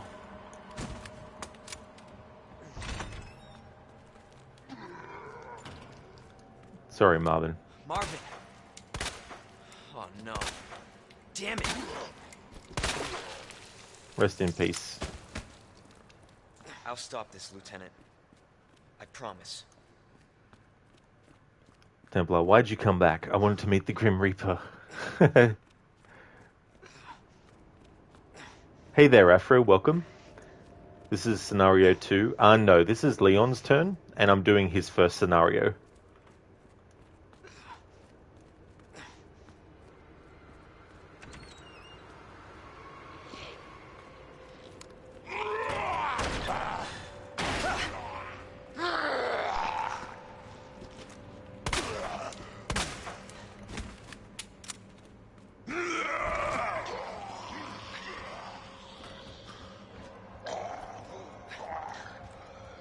Noted. That's fair enough, Afro.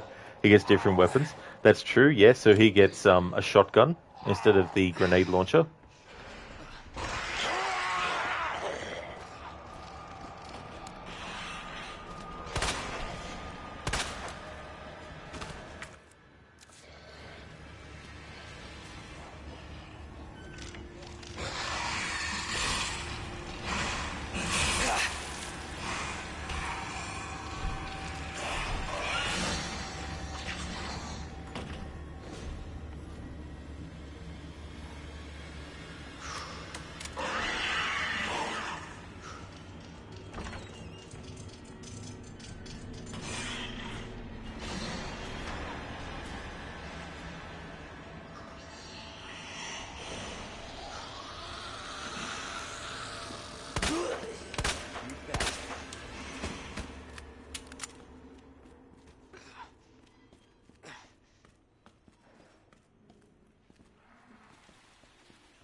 Damn.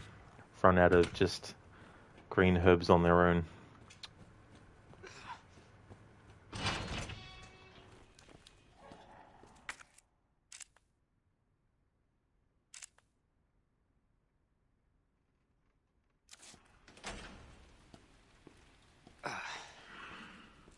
Yeah, for a hell of a first day at the job. For Leon, that's for sure. Was not expecting anything like this.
Afro his starter gun seems a lot more powerful than Claire's. Yeah, Claire, for that weapon that I was using, she can actually get high-powered ammo for that weapon, and usually that gives like that'll kill a zombie in one headshot by blowing their head off.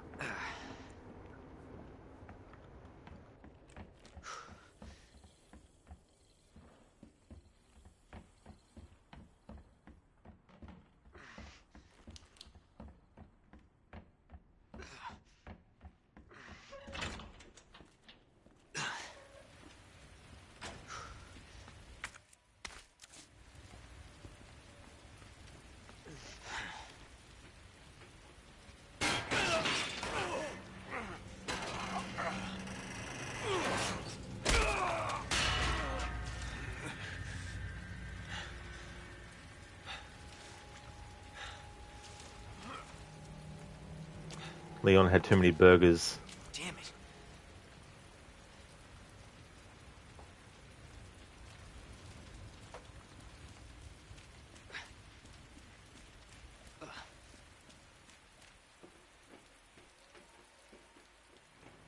That'll be a free follower emote for the duration of the Resident Evil 2 remake playthroughs.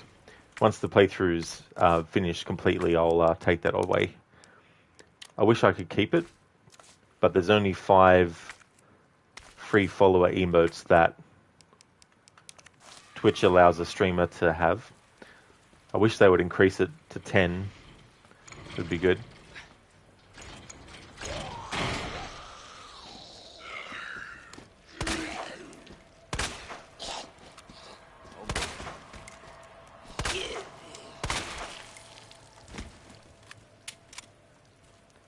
Calm, what does the emote mean? So basically, you know the truck driver at the start of the game, how he's got that hamburger that he actually eats? Well, that's actually an emote of his hand holding the burger. Casper, well, you can use BTTV emotes. That's true. I do have those, but I've already got all my slots filled for those. And, I mean, the thing about the BTTV is they're great, but there's no point in me having all these BTTV emotes if the majority of people aren't even using them. You know what I mean? So that's the other side of things as well. There's so many different ones that I would love to have as BTTV emotes, but the question is, will people actually use them? It's like if you're putting products on the shelves, if no one's buying them or very little people are buying them, and there's no point in continuing to buy more of them and put them on. Because if there's no sort of like demand for it, it makes it a bit hard to justify having it, all the time. But there might be some BTTV stuff that I could actually get rid of that, I myself don't, because I don't really use a lot either. And it also depends on whether the streamer has it too, which I think is a bit silly, like a streamer might have BTTV emotes enabled, but if they don't have the same one that you've installed, then yours won't show up in theirs.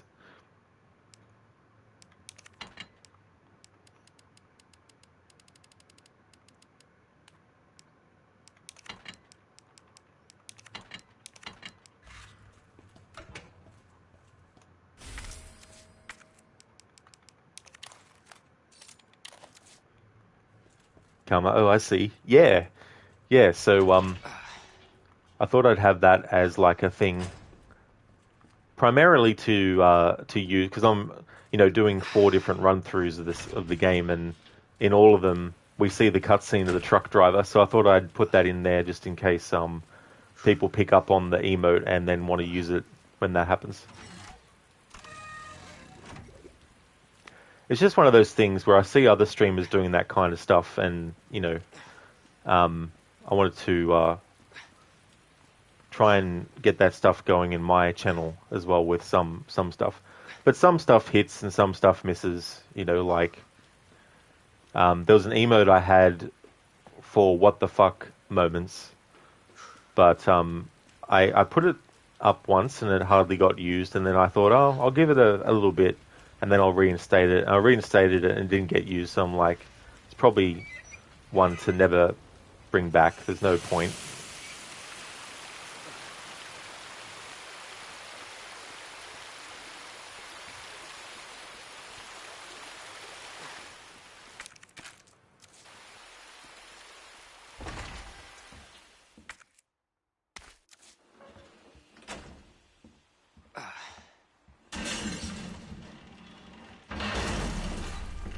Here he is, Afro.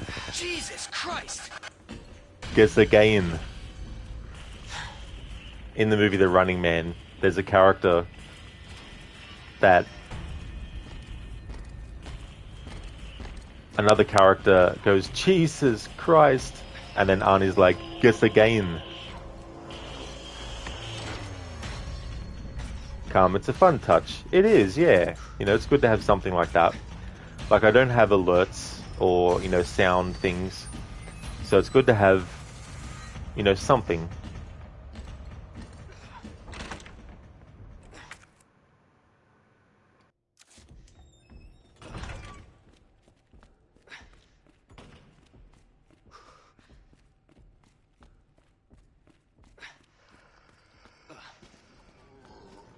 After why is he even here? Like, at least in 3, Nemesis has an actual mission.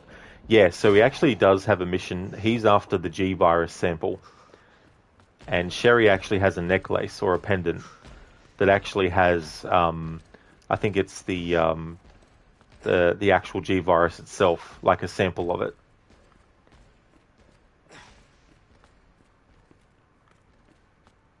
And so that's what he's been programmed to actually look for and go after.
Afro, yeah, but why is he after Leon?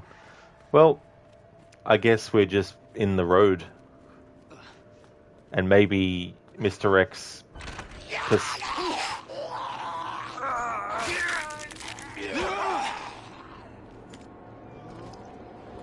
perceives Leon as a threat and doesn't want to jeopardize anyone getting the sample before he does.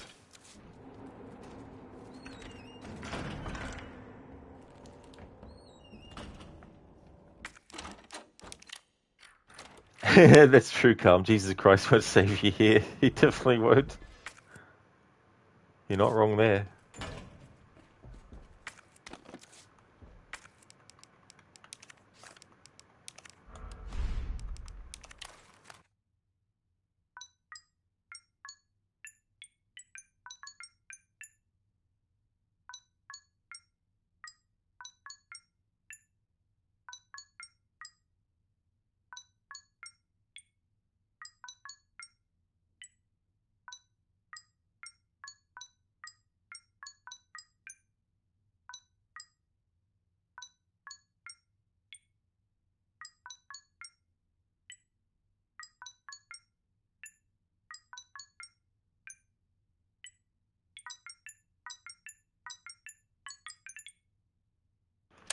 Afro, are tyrants like sentient somewhat?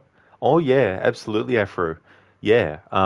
If you look at the tyrant in the very first Resident Evil, it's not programmed specifically to target specific people or anything like that, but it is designed to be an unstoppable force kind of thing. Mr. X is programmed to go after the G virus sample, and anyone who gets in the road, he tries to eliminate. And Nemesis is the same thing, except he's been programmed to actually hunt down former Stars members like Jill Valentine and Brad Vickers, and any other ones as well that they might find. But yeah, they are sentient as well. So it's not completely like a Terminator type thing. You know how Terminators are programmed to go and chase after a specific target. But then I guess even Terminators are sentient. So maybe it covers all bases.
However, how does the flashbang work on him? He is blind.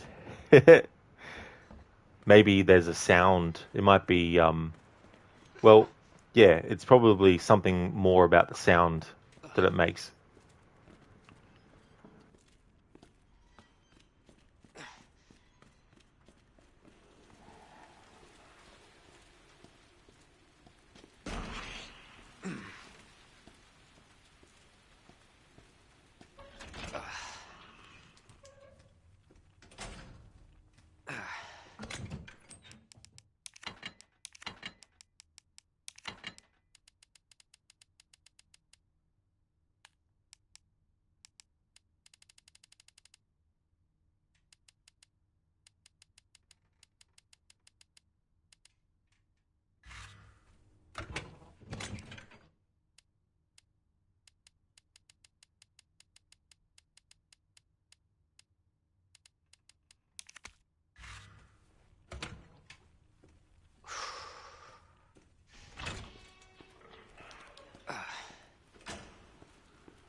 Afro, so Claire is here to find Chris, but Chris was in the mansion and not here. How long is this after Resident Evil 1?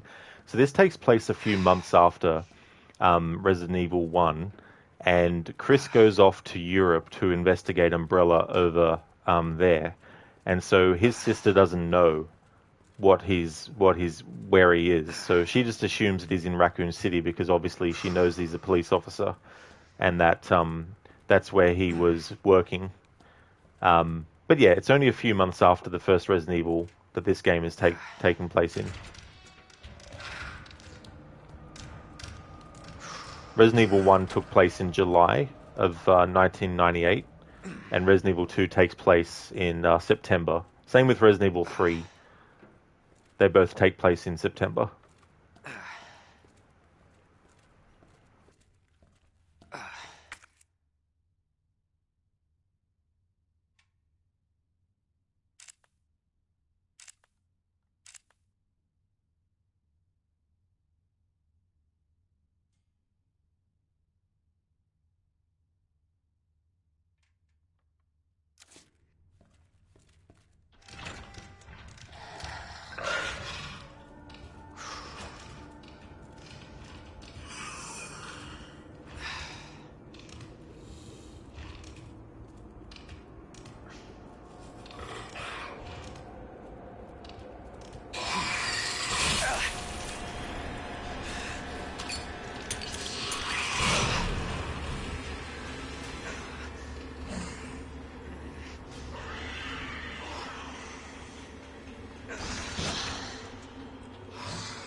Cutting it very fine.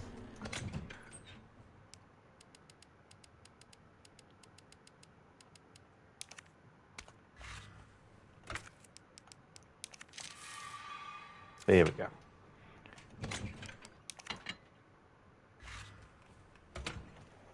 And Stars is disbanded after Resident Evil 1. That's true, Afro, yeah. Yeah, they're disbanded after the events of Resident Evil 1. Brad Vickers, Jill Valentine, Chris, and Wesker, and Rebecca, they're really the only survivors that are members of Stars. Obviously, Wesker, was playing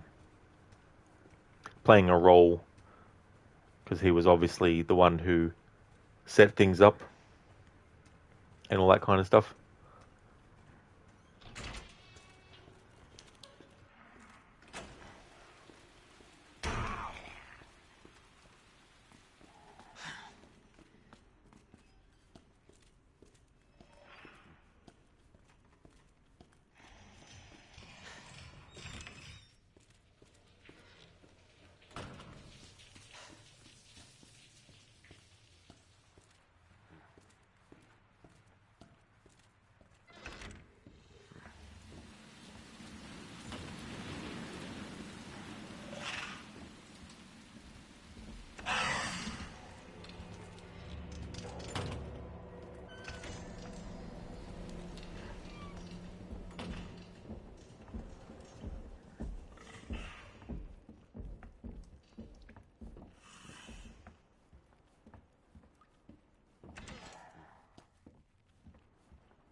Alright, so I'll be streaming for at least another half hour. I might push it a little bit beyond that if I'm getting close to a certain point.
Your armory. Gratefully accepted. I don't think that's the exact quote, but anyway.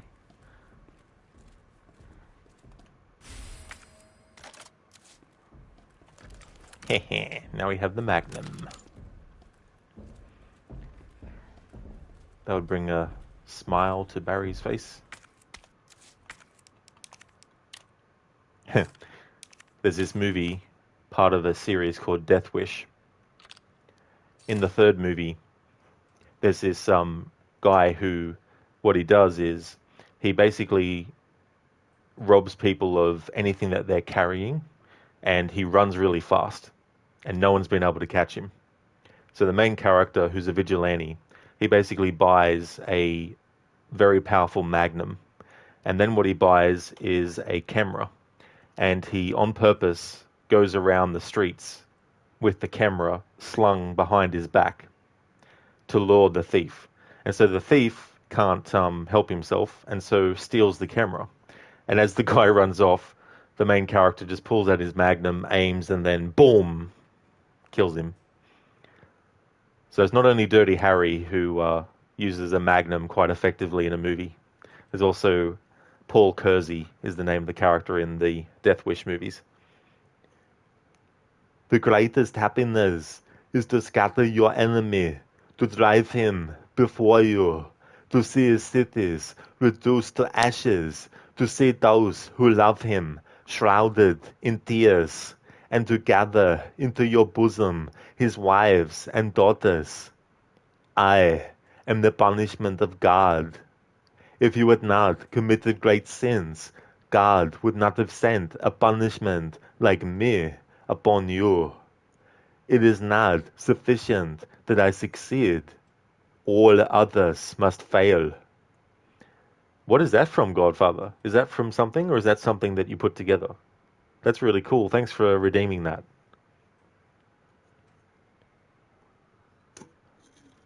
Resident Evil 2. Ma. It sounds so weird when I say it. Hey, Lighters. Welcome on in, dude. And it definitely does. Hearing Bane say the the kiki ma. Did I grab that? I did. Oh, that's good. And did I put it back the way it was? I did. Cool.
Gladys, welcome on in. I hope it's going well. Godfather, those are all Genghis Khan quotes. Fun fact, in the Conan movie, that famous quote from Conan is actually a paraphrasing of that Genghis Khan quote. You know, now that you mention it, because I was thinking that sounded a bit familiar as well. And that's why I kind of thought it might have been something that you had put together because of the, the Arnie impression and all that kind of stuff. But that's cool. I didn't actually realize that was based on some real quotes that were paraphrased in that movie. That's awesome. Thanks for the bit of info on that too.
Linus, did you download the classic RE games for PC yet? You don't think it's very heavy graphic demanding, you think?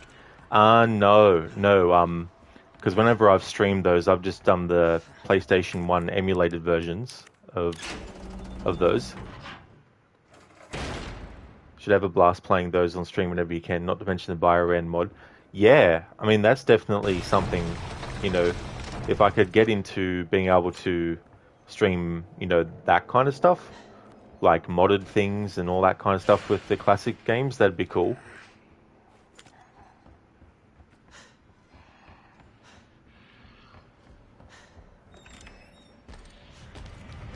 Of course he'd be appearing here. Get through the door! Jesus Christ. That was lucky.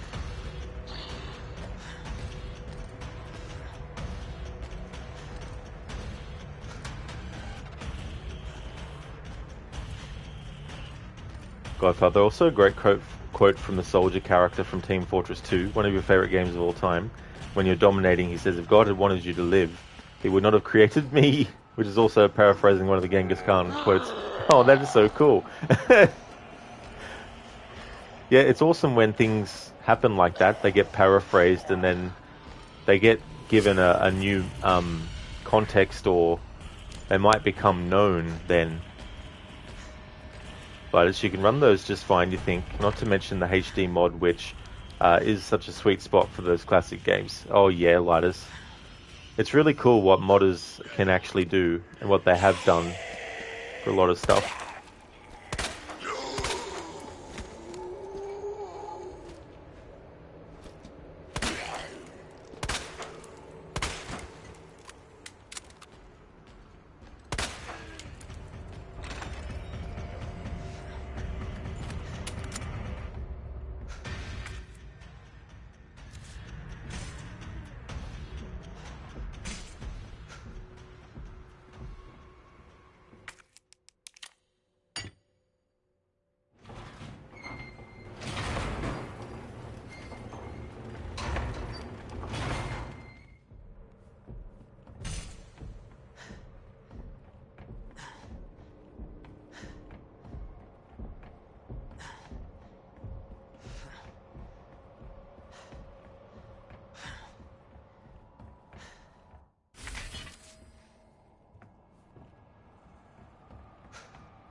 With Resident Evil 3 celebrating its 25th anniversary, I also want to do some things for that game as well.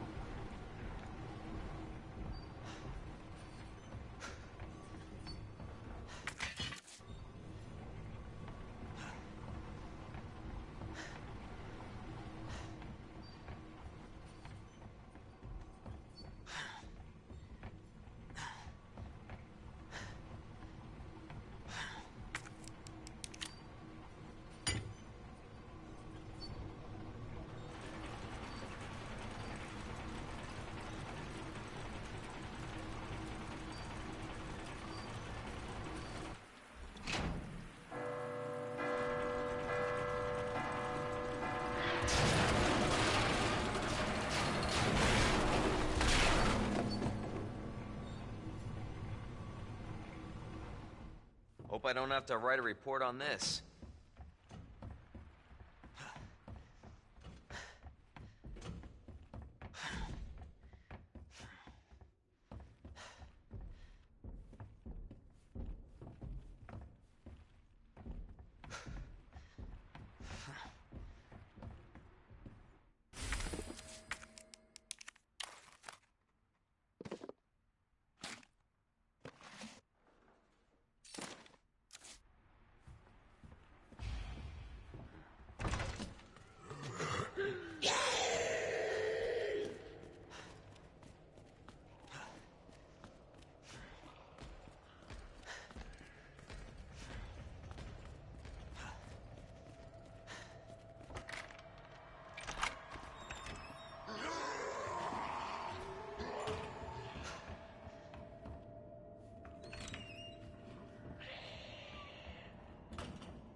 cares about the orphanage? I just find it way too coincidental Umbrella's one of the benefactors. You told me this interview was about the new scholarship Umbrella set up. Come on, Annette. Nobody cares about that. They want to know about the G virus. Where did you hear about this? And that big fucking sinkhole in the city, which, by the way, rumor has it goes straight to your underground lab. Now, are you going to talk to me, or are you going to... This interview is over. Bitch.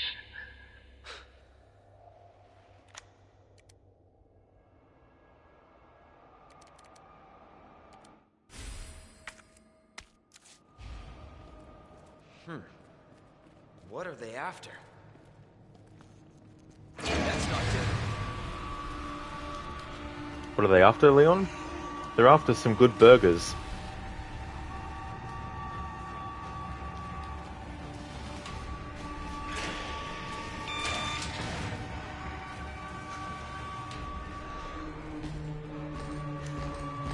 Give me a break.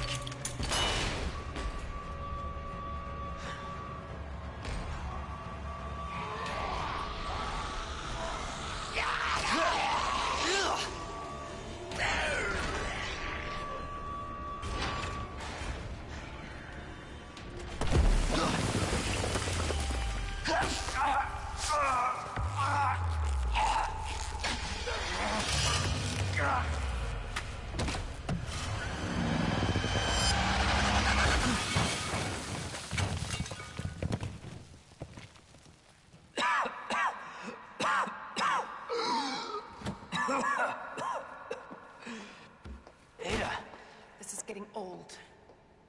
Saving your ass, that's twice. I didn't realize you were keeping score. Look, this isn't a game. You gotta be kidding me. Nothing dies down here.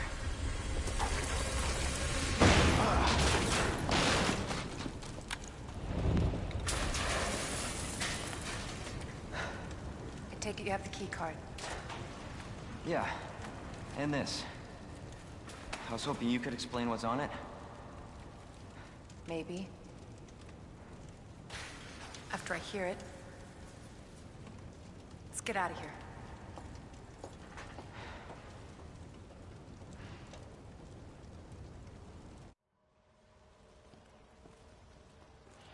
Hey there, Knives. Welcome.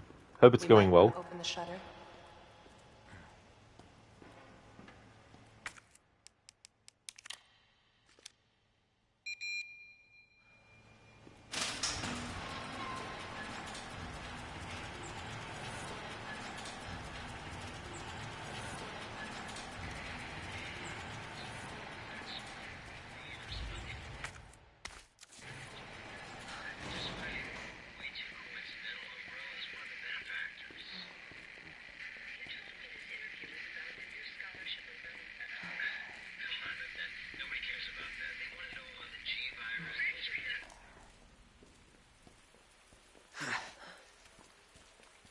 Is that the intel you needed? Unfortunately, no. Ben didn't come through. Well, what exactly are you looking for? More info on the people responsible for this mess. What about you? Trying to save the world? I told Lieutenant Brenna I'd bring help. Good luck getting that.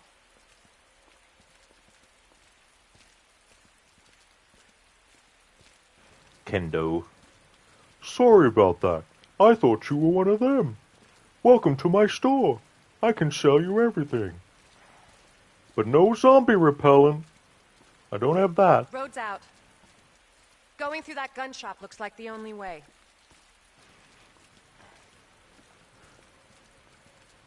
I always like to say this, but I really do like how they did Kendo in this game, in the remake. Turned him from someone who was a meme in the original to someone that you can really feel the pain and sorrow from.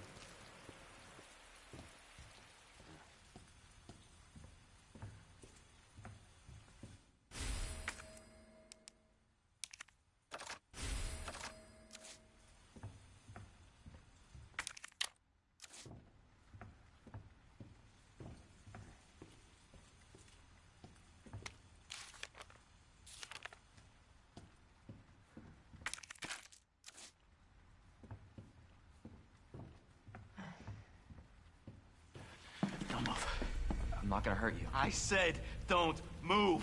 I'm just passing through. I'm gonna ask you to lower that weapon. Like hell you are. You're gonna turn around and go right back out the way you came in. I think your daughter needs help, sir. Don't tell me how to deal with my daughter. Drop it. No! Wait! Step aside. We need to terminate her before she turns. Terminate. It's my fucking daughter. Ada. Just let them be. Emma? Sweetheart, I told you to stay put. Daddy? Daddy's here. Come here. Okay? Those fucking things outside. Look what they did to us. You're a cop. You're supposed to know something. How did this happen? Huh? She was our sweet little angel. Mommy? I was sleeping, honey. Okay? And I'm gonna put you to bed too, okay? Emma.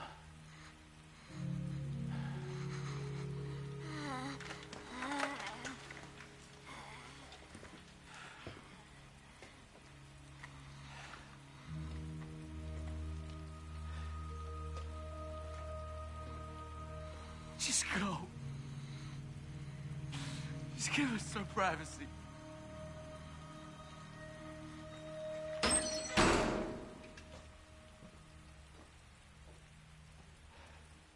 You know, it's one thing to keep the truth from me, but why him?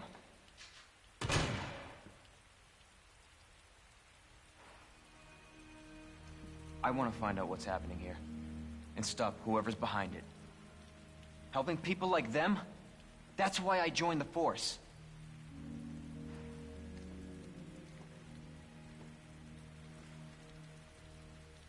My mission is to take down Umbrella's entire operation. We may not make it out. Whatever it takes to save this city. Count me in.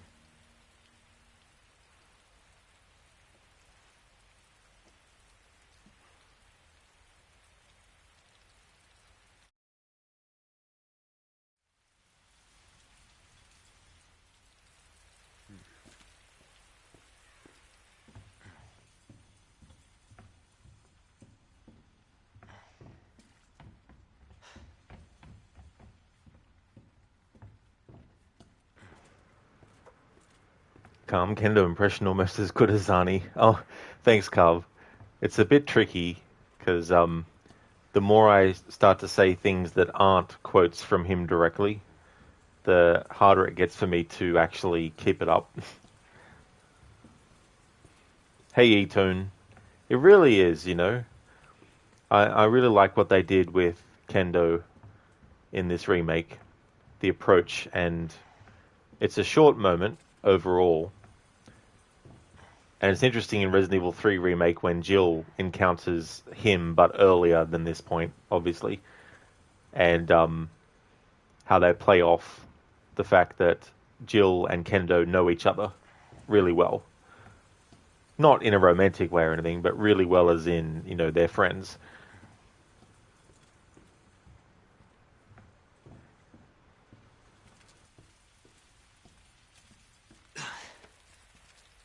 Heard of the Umbrella Corporation? They're a pharmaceutical company secretly making bioweapons. They have a virus.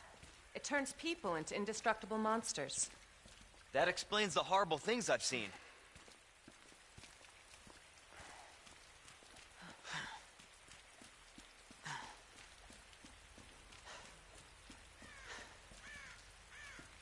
And that's why I'm looking for Annette Birkin. She's the one at Umbrella responsible for unleashing the virus. I'm going to bring her down.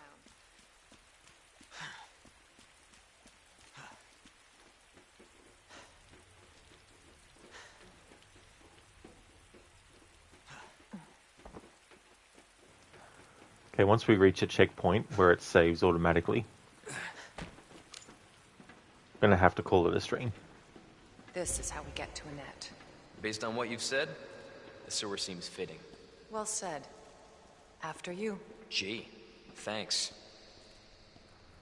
But I will be back later to continue the playthrough. Can't imagine a real scientist being down here. According to HQ, this leads right into Umbrella's secret facility. Come on. Sewers are run by the city. How could they have a facility without the authorities knowing? Welcome to corporate America. Umbrella's controlled Raccoon City for years.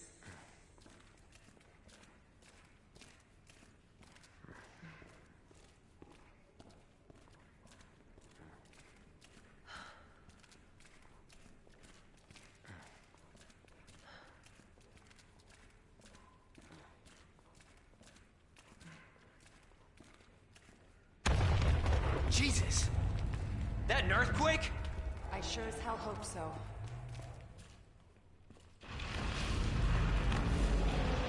What the hell? Stay sharp. God only knows what's down here.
Again?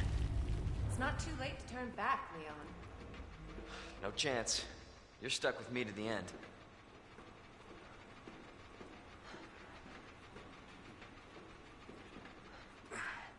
Ugh. Ugh. You sure this is the right way? Unfortunately. Wait there.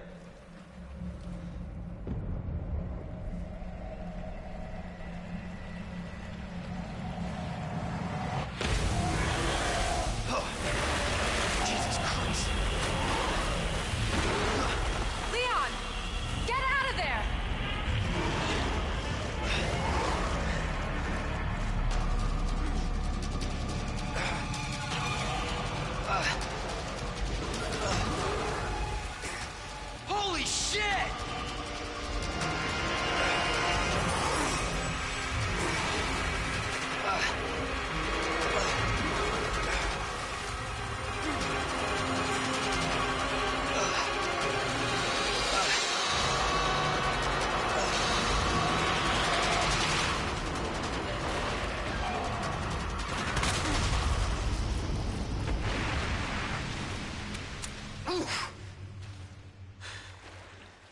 Chew on that, you overgrown son of a bitch.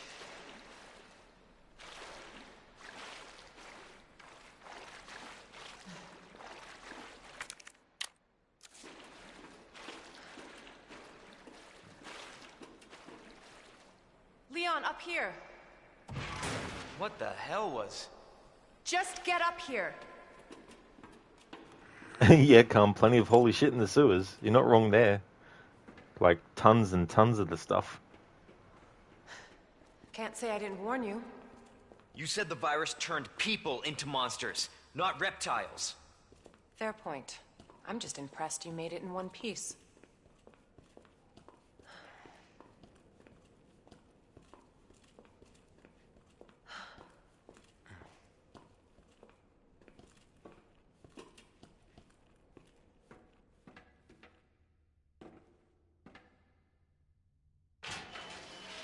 So let me get this straight. Umbrella sells monsters like that to who? Our military? Somebody else's? They don't sell the monsters. They sell the viruses that make them. And Annette is who makes the viruses. Scary as that alligator was, Annette is far more dangerous.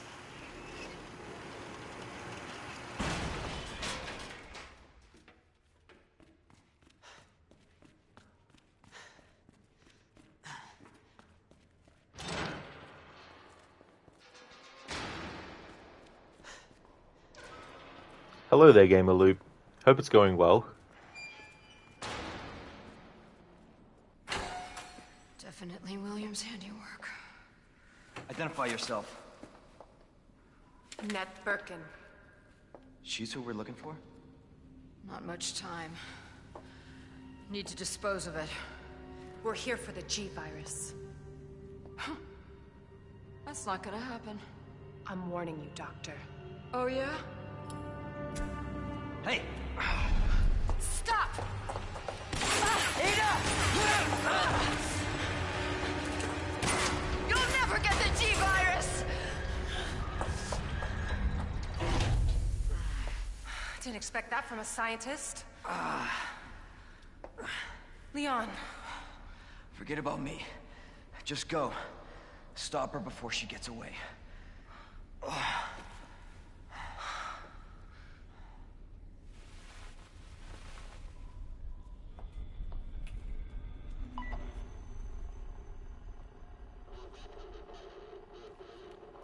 I'm right outside the facility, in pursuit of Annette.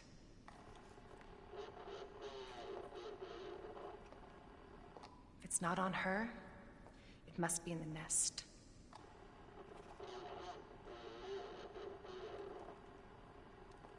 Once it's in hand, I'll call for extraction.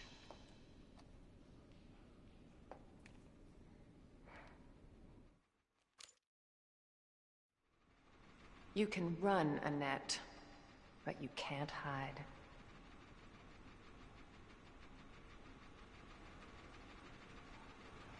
Gamer Loop, going really good here. How are you? Oh, that's excellent, Gamer Loop.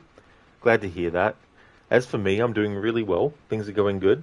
Making good progress in this Leon first scenario. Okay, so this is actually where I'm going to end this stream.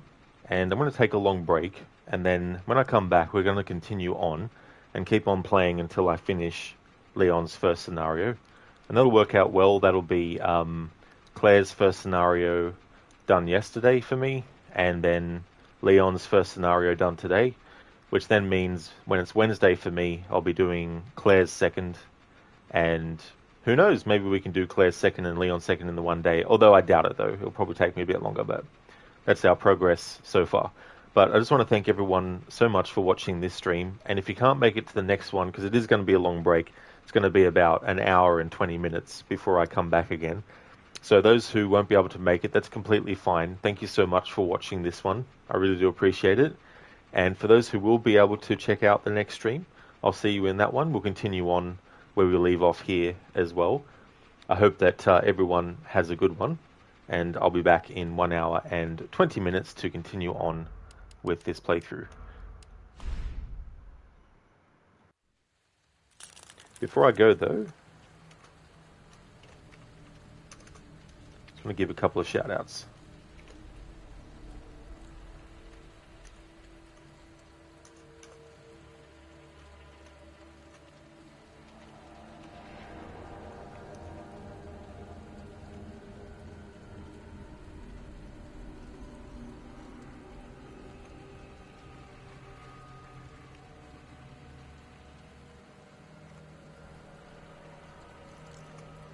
Would like to highly recommend people check out Lidus and Shin the Ninja Penguin.